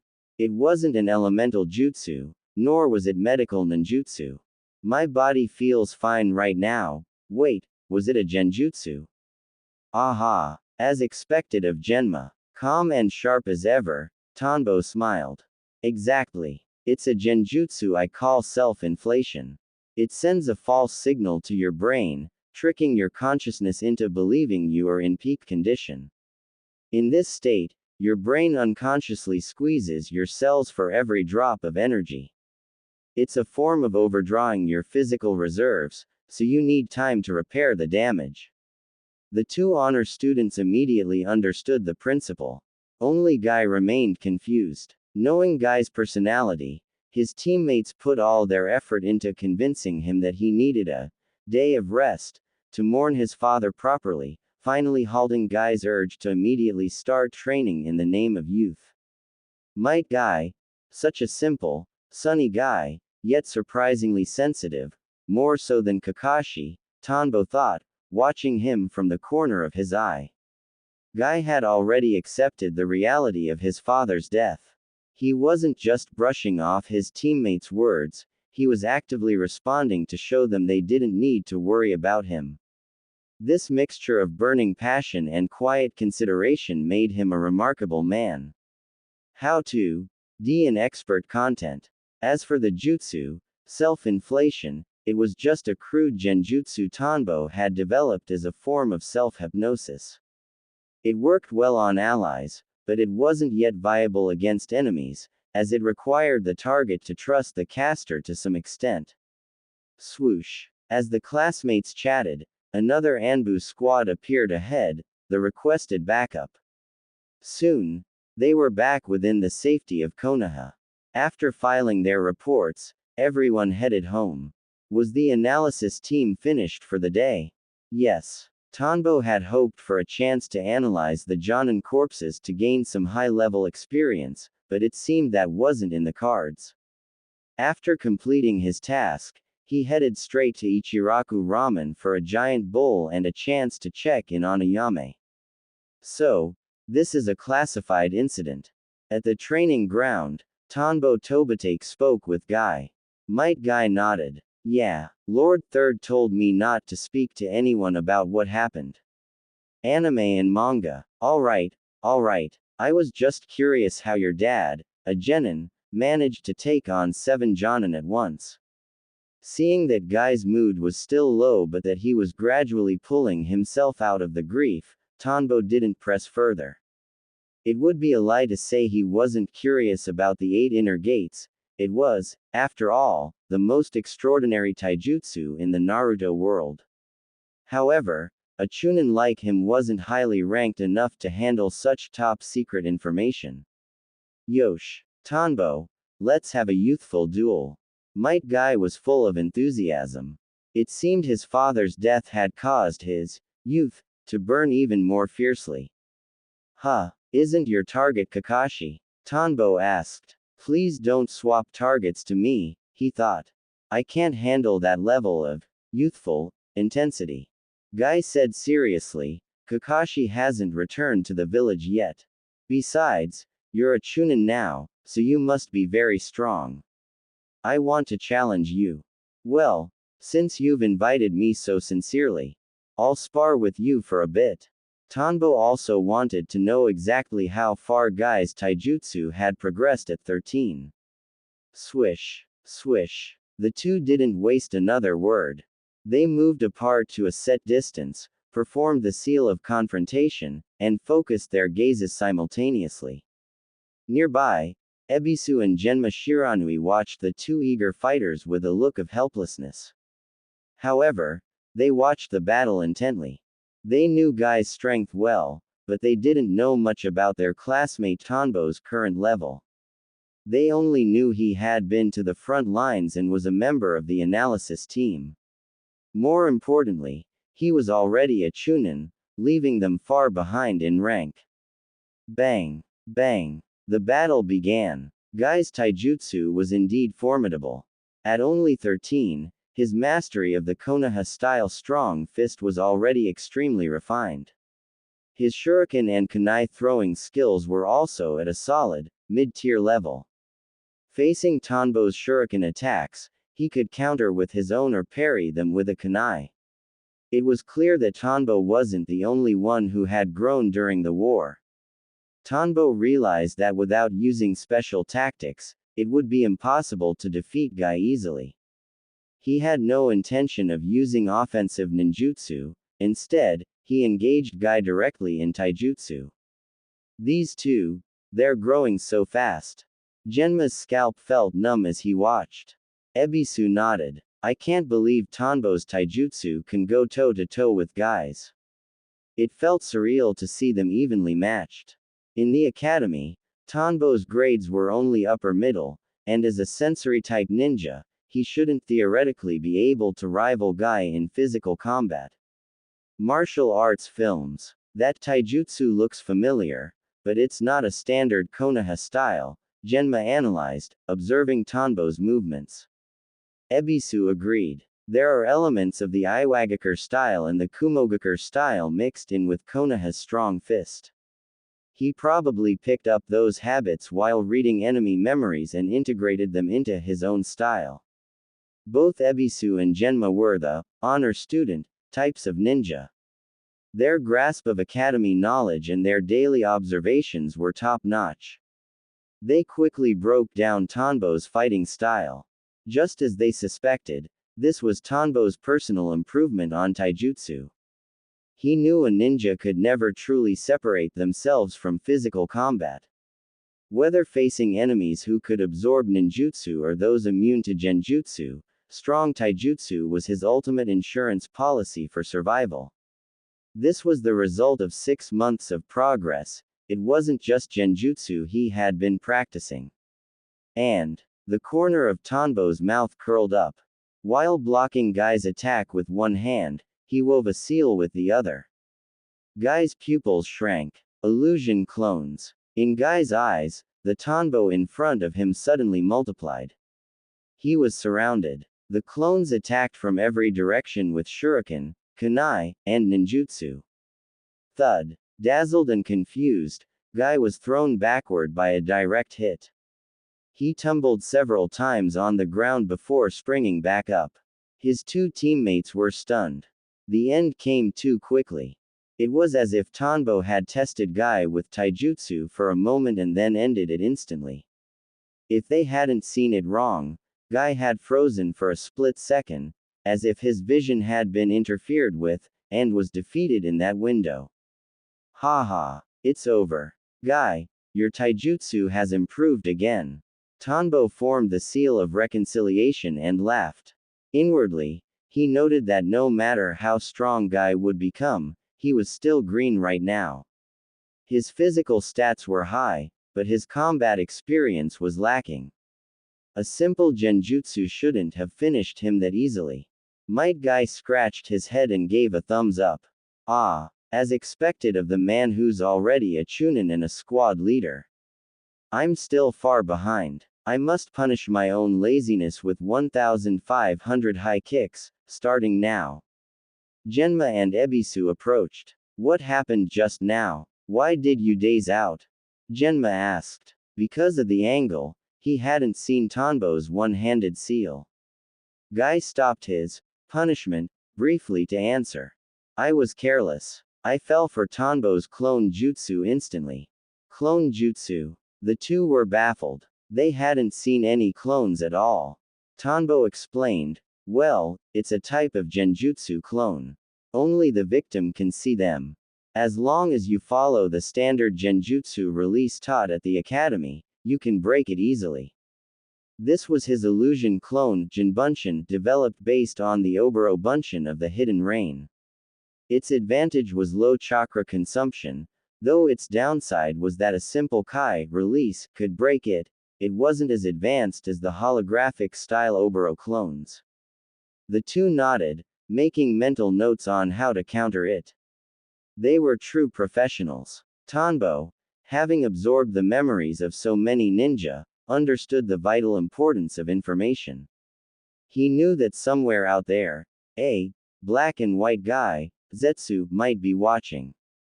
He didn't have a Kekkei Genkai, so he shouldn't be a primary target, but he wouldn't act as if he weren't being watched. Any information he let slip was calculated.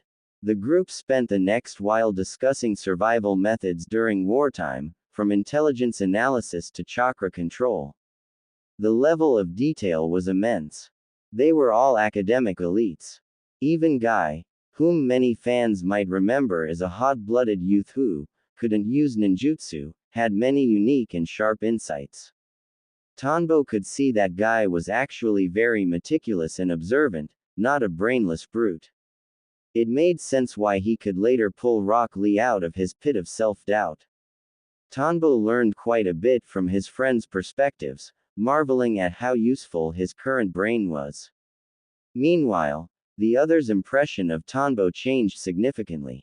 Everything he pointed out was sharp, practical, and felt like it came from someone who had fought hundreds of battles. A genius, just like Kakashi.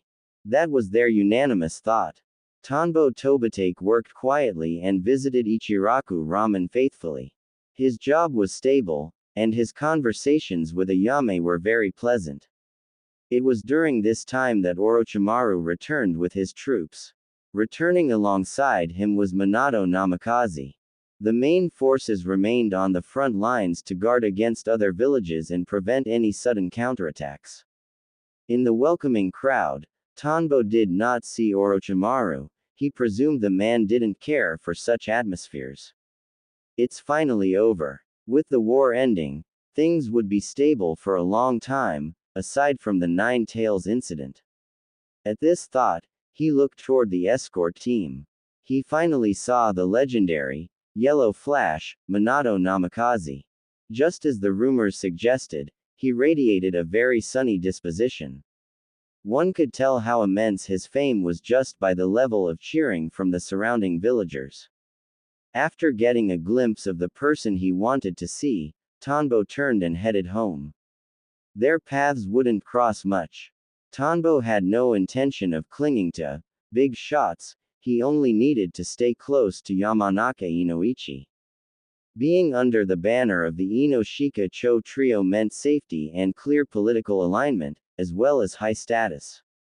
In the following days, a grand funeral was held for the fallen comrades of the war.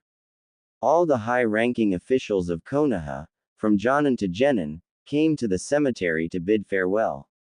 There, Tanbo saw the main cast of the story. Orochimaru, Minato Namikaze, Kakashi, Guy, many familiar faces. At this time, Orochimaru was still young, and Minato was only in his early 20s. Everyone was youthful. He also saw the pregnant Kushina Uzumaki. With her red hair and the massive chakra he could feel just by sensing her, the overwhelming pressure made her impossible to miss. The funeral was solemn. For once, The third Hokage did not publicly preach his will of fire theory but instead observed a silent moment of grief for his departed comrades.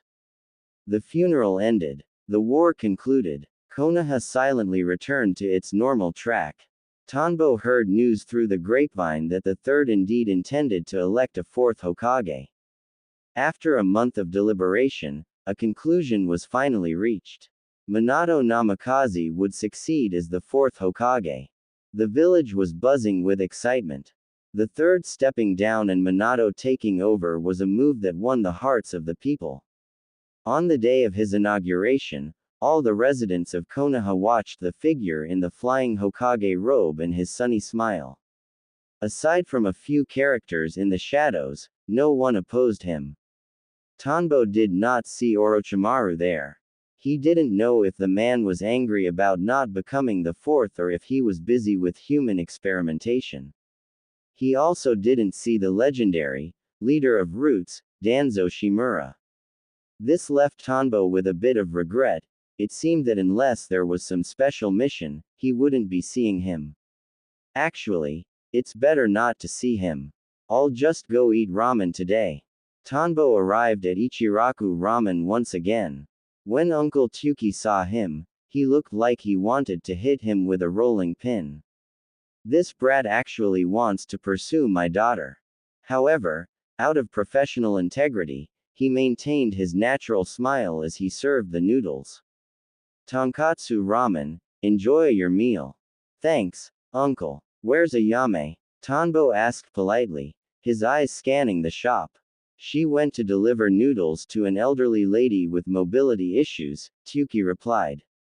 He wasn't exactly dissatisfied with Tanbo, he just wasn't ready to be a father-in-law yet. How about I give you a hand? I'm quite nimble, Tanbo offered, seeing that the shop was busy while Ayame was away. Tuki's expression tightened. No, I must be responsible for the deliciousness of the food I produce. You haven't learned the craft, I'm afraid you'll ruin my reputation. In this regard, he was absolutely uncompromising. Seeing Tuki's persistence, Tanbo decided to compromise. How about this? I'll help you knead the dough. I'm a ninja, I have the strength. Without waiting for consent, he finished his bowl, stood up, and slipped into the prep area. Hey, don't just jump in. Tuki was startled, but Tanbo had already started. After observing for so long, he might not be able to handle the secret seasonings, but he was very familiar with the kneading process. Flour, the right amount of water, kneading, slamming, rubbing, pulling, his movements were as smooth as flowing water. When the flour got dry, he appropriately dampened his palms to keep the dough hydrated. His superior mind told him exactly when the dough reached its peak texture, and his ninja senses allowed him to feel the perfect consistency. Tuki watched in a daze. That technique, that level of skill, had he really never learned the craft? You brat, you clearly know the trade. You weren't being honest when you said it was your first time, Tuki huffed, though he didn't stop making noodles for the customers. Tanbo laughed. I come here every day. I learned just by watching your hand movements. Look, even my current posture is copied from yours.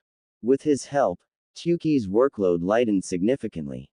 The service speed increased. Seeing Tanbo's learning speed, Tuki felt quite satisfied.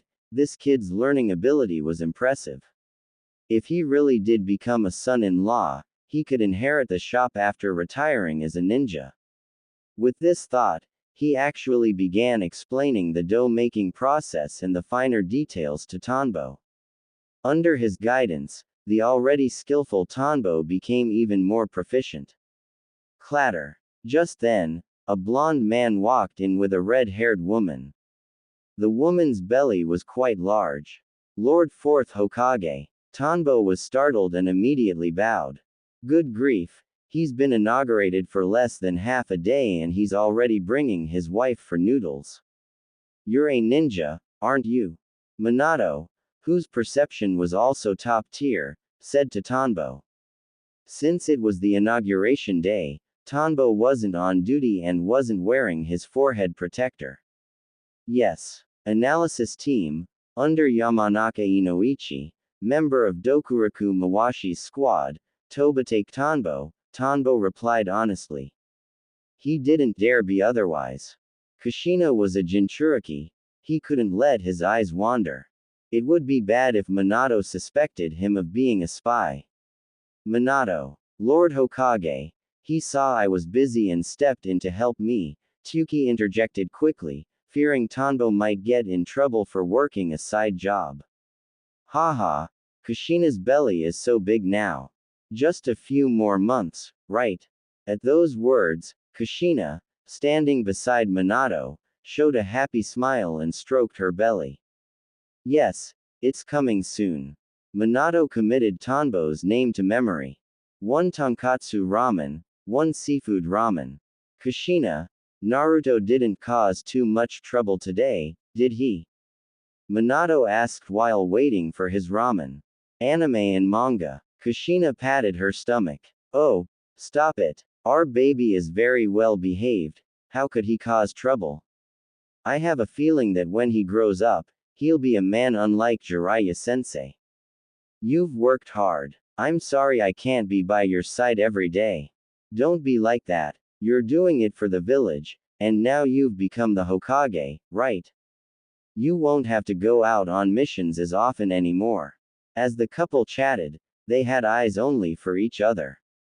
Watching them, Tsuki wore a nostalgic expression. Only Tobatake Tanbo was left speechless. Talk about public displays of affection. Swoosh, swoosh. With that mindset, the dough in his hands moved like a flying dragon. He quickly formed it into springy, chewy noodles. He presented them to Tsuki, who inspected them and nodded, very satisfied with the texture. Shortly after, a steaming bowl of ramen was placed in front of Minato. Here you go, tonkatsu ramen. Please enjoy. Thank you, Tsuki, Minato replied politely. Just then, Ayame walked in through the door, carrying a delivery box for noodles. Tanbo's eyes lit up. He put down his work and walked over. Let me help you. You must be tired. Let me wipe your sweat. He took the box and used a tissue to dab her forehead. Ayame didn't pull away. Instead, she beamed with a smile. Thank you. Don't mention it. Hee. Tanbo laughed, blushing. However, since his face was wrapped in bandages, no one could see it. The intimate scene naturally fell into the eyes of the two elite ninjas. Look, Minato, this boy is just as gentle as you are, Kushina said nostalgically. Minato had been exactly like that back in the day. Anime and manga. Minato turned a bit red. Thinking back to doing such things at that age felt a bit embarrassing. Haha. Well, we are both children who have inherited the will of fire. Minato's gaze swept over Tanbo. No wonder he's a ninja helping out in this shop, he's found love. Earlier, Minato had almost wondered if his own movements had been leaked. Ayame, I need help. Tsuki's voice called from the back. Coming. I'll go help first. I'll come find you to play once we close up, Ayame said. Humph, today is the day of the Hokage's inauguration, so I don't have to work. I'll stay and help too. Look, I've learned how to knead and pull noodles, hee. Tanbo followed Ayame to the workspace and showed her the dough he had prepared. Ayame poked at it. Wow, amazing. It took me a long time to learn that. Receiving the compliment, Tanbo felt satisfied. A new brain really is useful. Learning these things is a breeze. Glancing at the Namikaze couple, he lifted his head high. Oh, by the way, you and Kakashi are classmates, right? Minato asked, perhaps finished with his private conversation. Yes. Also Obito and Rin. I heard they were all studying under you, Lord Hokage. Tanbo's voice held a hint of envy. Kakashi's rapid growth to Jonin was inseparable from having a great teacher. Even with talent, Combat experience on the battlefield doesn't just increase because of potential. A good teacher helps a disciple survive the rookie period quickly. Fortunately, Tanbo's own talent wasn't bad, he could make progress through the memories he read. Obito. Hearing that name, Minato's eyes dimmed for a moment. Failing to protect his disciple was a constant source of guilt. Obito has already passed away, Minato said. Ah, I'm so sorry, I didn't mean to offend, Tanbo apologized repeatedly. Inwardly, he confirmed it. So it really happened. It seemed some things from the original story were still reliable. Are Kakashi and Rin doing alright then? As a classmate, asking this showed his concern. Minato smiled. It's alright. No war is without casualties. That's why we must become stronger, to protect our comrades in the village, right? Exactly. This damn war. Tanbo spoke with genuine anger. He truly hated war. He would rather be a parasite in times of peace than a dragon in times of war. It was rare to chat with one of the most popular characters from the original series. Since Tanbo wasn't breaking any laws, he didn't feel the need to be restrained. He just had to watch his words and not reveal certain information. He spoke eloquently and freely, though he limited himself to casual chat and insights on ninjutsu. He didn't breathe a word about political trends or the future. Martial arts. This left a very good impression on Minato. This kid is talented, calm, and quick-witted. And very steady. He doesn't ask sensitive questions. Minato enjoyed the conversation, with Kushina chiming in occasionally. There was much laughter. Ayame watched Tanbo as he talked, her face flushing slightly. He sounds so handsome when he's serious. And since he was talking to the newly appointed fourth Hokage, he seemed even more charming. Bowl after bowl of noodles left Tanbo's hands, and bowl after bowl of ramen left Yuki's. Before long, the couple finished their meal. After saying goodbye to Tanbo, they departed. As the new Hokage, Minato likely had a mountain of work waiting. Watching the fourth leave, Tanbo's mind raced. From the conversation, he knew Rin wasn't dead yet, so, that incident hadn't happened. As for why Kakashi wasn't there, he was already a Jonin and was currently on a special mission, unable to even make it back for the inauguration. Alright, you two go out for a stroll. There aren't many customers now, I can handle things by myself. The sun began to set, and the lanterns outside flickered to life. The night market was beginning. Yuki felt a bit awkward seeing Tanbo and his daughter being so close in front of him. Even though he liked Tanbo, he wanted to shoo them out of sight, out of mind. Then I'm going out with Tanbo, Dad. Ayame was thrilled. She grabbed Tanbo and ran out. Sigh.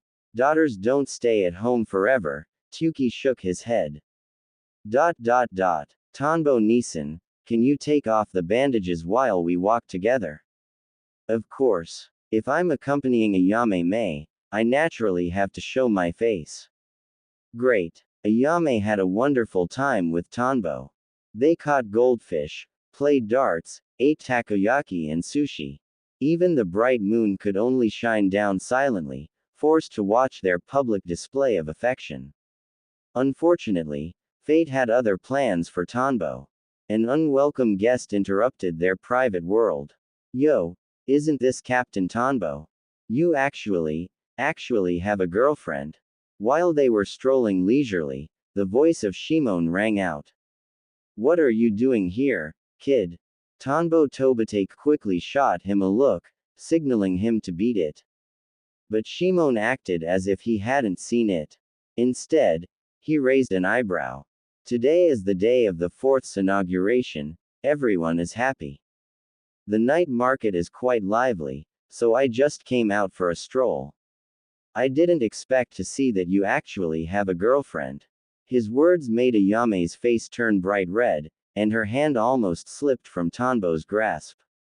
I'm not. HMPH. What does me having a girlfriend have to do with you?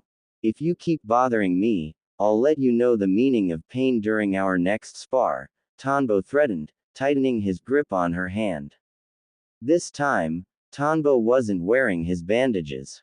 The intensity in his eyes startled Shimon, who immediately remembered the terrifying genjutsu Tanbo had used during their previous practice. TCH. I'll find one too. Shimon's feet shuffled back, and he vanished from their sight. That's my colleague, Shimon. He's usually just a bit of a big mouth, Tanbo explained to Ayame. If Tanbo-kun says so. Ayame replied, her face still flushed with shyness. Her mind was stuck on his words. What does me having a girlfriend have to do with you? Shimon's interruption actually heightened the atmosphere between them. For the rest of the walk, Ayame acted shy and fidgety, a total departure from her usual generous self. Meanwhile, behind them, the sneaky Shimon was using every ounce of his ninja training, pushing his concealment and tracking skills to their peak. Damn it. Don't think you're so great just because you're a chunin. Next time, I'm definitely finding a girlfriend. Shimon bowed with his eyes. The date was just an interlude. Life had to continue. Since that night, although they hadn't done anything due to their age, their feelings for each other had grown significantly deeper. Tanbo went back to work. Every day after finishing his shift, he would return home to his father's cooking, with the image of a certain girl keeping him company in his heart.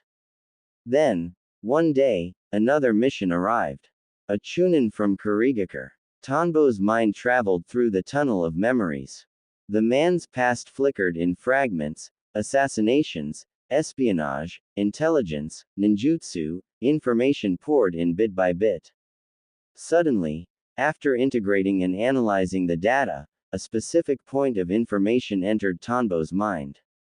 Kurigakure sent something into the Land of Fire through the border of the Land of Bears. His heart shook. This intelligence was already slightly outdated. A fair amount of time had passed since the event. He removed the sensory headgear and headed straight for Yamanaka Inoichi's office. Knock. Knock. Come in. Tanbo opened the door to find Inoichi processing documents. Lord Inoichi, there's a situation. From the Kurigakure ninja's memories, I discovered that 2 days ago, they seem to have secretly smuggled something hidden into the Land of Fire's borders via the Land of Bears. Oh, give me the details, Inoichi focused. His subordinates wouldn't report so urgently without significant intel. According to the memories, there was an elite escort. Given the current state of Kurigakure, having suffered heavy losses among the 7 ninja swordsmen, I suspect they are preparing for retaliation against Konoha. However, since the 4th has just been inaugurated, Konoha is at its peak strength. Therefore, I speculate that whatever they smuggled in might involve a tailed beast. Tanbo recounted the memories first as a narrative and then provided his analysis. This was to ensure his superiors weren't biased by his conclusions before seeing the facts. A tailed beast. Inoichi was profoundly shaken. He reviewed the facts himself and followed Tanbo's logic. It was highly probable. And the timing. Put the intelligence and your analysis into a written report immediately and wait for a summons. Realizing the magnitude of the problem, Inoichi gave the order and hurried out the door. Tanbo sighed. This was likely the moment Kakashi stabs Rin. He had done all he could to help. He hoped there would be some change. This was out of pity for a classmate, and also to put his own mind at ease. However, according to his calculations, the incident had likely already occurred. In the Hokage's office, Lord Hokage, urgent intelligence. Yamanaka Inoichi reported the findings to Minato Namikaze, adding his own insights to Tanbo's analysis. Minato listened and processed the information. Rin, tailed beast, Kakashi, Land of Bears, Kurigakure. Terrible. Assemble the Anbu and the sealing team immediately. Follow me. His own analysis gave Minato a sinking feeling. He immediately issued the orders. Half a day's journey from Konoha, inside a forest. Chirp, chirp. The sound of chirping lightning startled the birds. Kakashi's eyes widened, his pupils shrinking to pinpricks. His hand had pierced through Nohara Rin's chest. Behind Rin, a Kurigakure Jonin broke into a cold sweat. He had nearly binned as well. Swoosh, swoosh. Minato Namikaze left the Anbu behind, moving at maximum speed with the body flicker technique. To ensure he didn't miss anything despite his flying Raijin, he pushed his speed to the limit. A yellow flash streaked through the woods, showcasing his true power as Hokage. The Anbu following him didn't dare slack off. If anything happened to the fourth, they would be held responsible. Everyone was pushing their body flicker to the max. When Minato arrived, he was greeted by a devastated landscape. Craters, fallen trees, and a ground littered with shuriken and kunai. There were corpses of ninja wearing Kurigakure protectors. And there was Kakashi, kneeling on the ground. In front of him lay his other disciple, Nohara Rin. Kakashi. Minato's voice brought Kakashi's eyes back to focus. Looking at the corpse on the ground, Minato closed his eyes briefly. Sensei. Wide Rin. Kakashi's eyes were vacant as he murmured to himself. Tanbo Tobitake had reported the intel and finished his written report. As for Kakashi's side, it was in the hands of fate. His current power wasn't enough to resist the conspiracies of Madara or Black Zetsu. Constant avoidance won't work, he thought. In the future, pain will destroy Konoha once. I can't pin my hopes on Naruto's talk no jutsu, or pain having a change of heart. Before that happens, I must master a way to avoid the almighty push, or resolve the person who triggers it before he starts. Kakashi's tragedy cut deep into his heart once more. These were accidents beyond his control. He could find ways to avoid war for himself, but his father, Ayame, and Uncle Tuki didn't have that option. Therefore, stay low and develop quickly. No slacking off. A Kekkei Genkai is born when chakras of different elemental natures are combined in a specific way to create a special property. Secret techniques, however, according to what Shikamaru Nara said in the anime, are created by combining spiritual energy and physical energy in a unique ratio. Tanbo Tobitake carefully analyzed the information he had, organizing his knowledge. First was Kekkei Genkai. This went without saying, most shinobi knew about it. But when it came to secret techniques, very few possessed real insight. Developing a secret technique was no less dangerous than developing a Kekkei Genkai. The danger lay in the ratio. One didn't know what specific balance would allow spiritual and physical energies to create a stable, special chakra when not mixed in the standard 1:1 ratio. Only this specific chakra could serve as the foundation for a secret technique. It was perilous. If physical energy was insufficient, the resulting chakra tended to consume spiritual energy, and vice versa. This was the hurdle Tanbo needed to clear. He already had a plan. First, he would aim for a ratio favoring higher spiritual energy. Second, he had a boss from a famous secret technique clan whom he could ask for general knowledge regarding the creation of such techniques. As long as he didn't pry into the actual secrets of the Yamanaka clan, it should be fine. With his thoughts in order, the first priority was to go home and eat.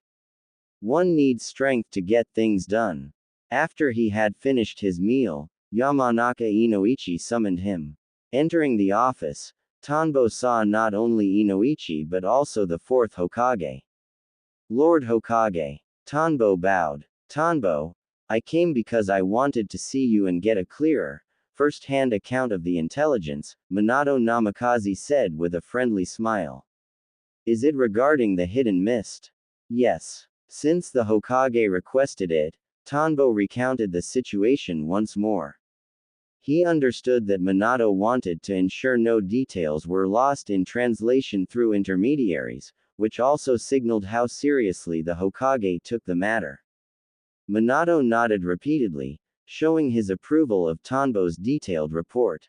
Truly a talent, just as the third said. After their previous encounter, Minato had looked into Tanbo's files. He discovered that the third had met him and even provided some guidance. According to the third's evaluation, Tanbo was a young man who truly inherited the will of fire. Now, it was clear his abilities were top tier among his peers. Once Tanbo finished his explanation, Minato gave him a small smile and vanished instantly. Anime and manga, that was. Tanbo acted confused, feigning shock at the Hokage's sudden disappearance. Inoichi laughed. That is the flying Raijin jutsu. It's a forbidden technique developed by the second Hokage. Only the fourth has the talent to master it. So that's it. How enviable. I wish I could learn that too. Tanbo truly meant it. His talent was decent and his reflexes were excellent. Compared to ordinary ninja, he felt his only real weakness was his chakra reserves. Haha, that won't do. The flying Raijin is a forbidden technique with high risks during training. Only those recognized by the Hokage can study it, Inoichi explained. I see. By the way, boss, I have something I'd like to ask your advice on. What is it? Questions regarding the nature of secret techniques. You're an ambitious kid. I didn't realize you were so gifted. However, this is quite dangerous. Let me explain it to you in detail. Thank you, boss. As a superior, Inoichi was exceptionally qualified. Outside of work hours, he was easy to talk to. Facing Tanbo's request, he was generous with his advice and provided the best suggestions. Of course, as a head of the intelligence division, he knew exactly where to draw the line on what could and couldn't be said. Through their chat, Tanbo also learned that his recent intel had earned him a major merit. Time flew by. Although the war was over, post-war reconstruction was vital. Many things were being restored. For instance, strategic resources were slowly being made available to the public. Combat supplies like paper bombs and shuriken, which required special applications during the war, could now be bought at ordinary ninja tool shops. Writer's resources. Tanbo threw himself into the work of village restoration. With the war over and fewer enemies, the workload of reading memories decreased. In his spare time, he took on various odd jobs, helping the Hokage organize documents or standing guard at the Konoha gates. Indeed, he had become a gate god. Wherever there was a need, he was there. Seeing how hard he worked, Ayame prepared bento for him every day. This made him feel incredibly happy. He redoubled his training efforts. His progress on the secret technique accelerated, and his genjutsu reached a new level. In their daily spars, Shimon, Guy, and Ebisu suffered bitterly. Even a hot-blooded youth like Guy only dared to challenge him every few days. The problem was that even if you broke his genjutsu, the lingering emotions would haunt your heart. It was miserable. Clang. A blade parried a kunai and came to rest against Tanbo's neck. You lose, the masked youth, Kakashi, said calmly. Ah, I still can't beat you, Kakashi. Tanbo raised his hands in a helpless gesture. You only lost because of the Sharingan, Kakashi said, lowering his weapon as his red eye spun slowly. He never expected this expert recommended by Guy to have such formidable genjutsu. Without the ocular power of the Sharingan, he wouldn't have been able to touch him. Furthermore, Tanbo's taijutsu was practically on par with his and Guy's. Haha, there's no such thing as relying on something for a ninja. If I'm relying on anything, it's my brain. Tanbo wouldn't say something as foolish as, I would have won if you didn't have the Sharingan. Ninja were assassins.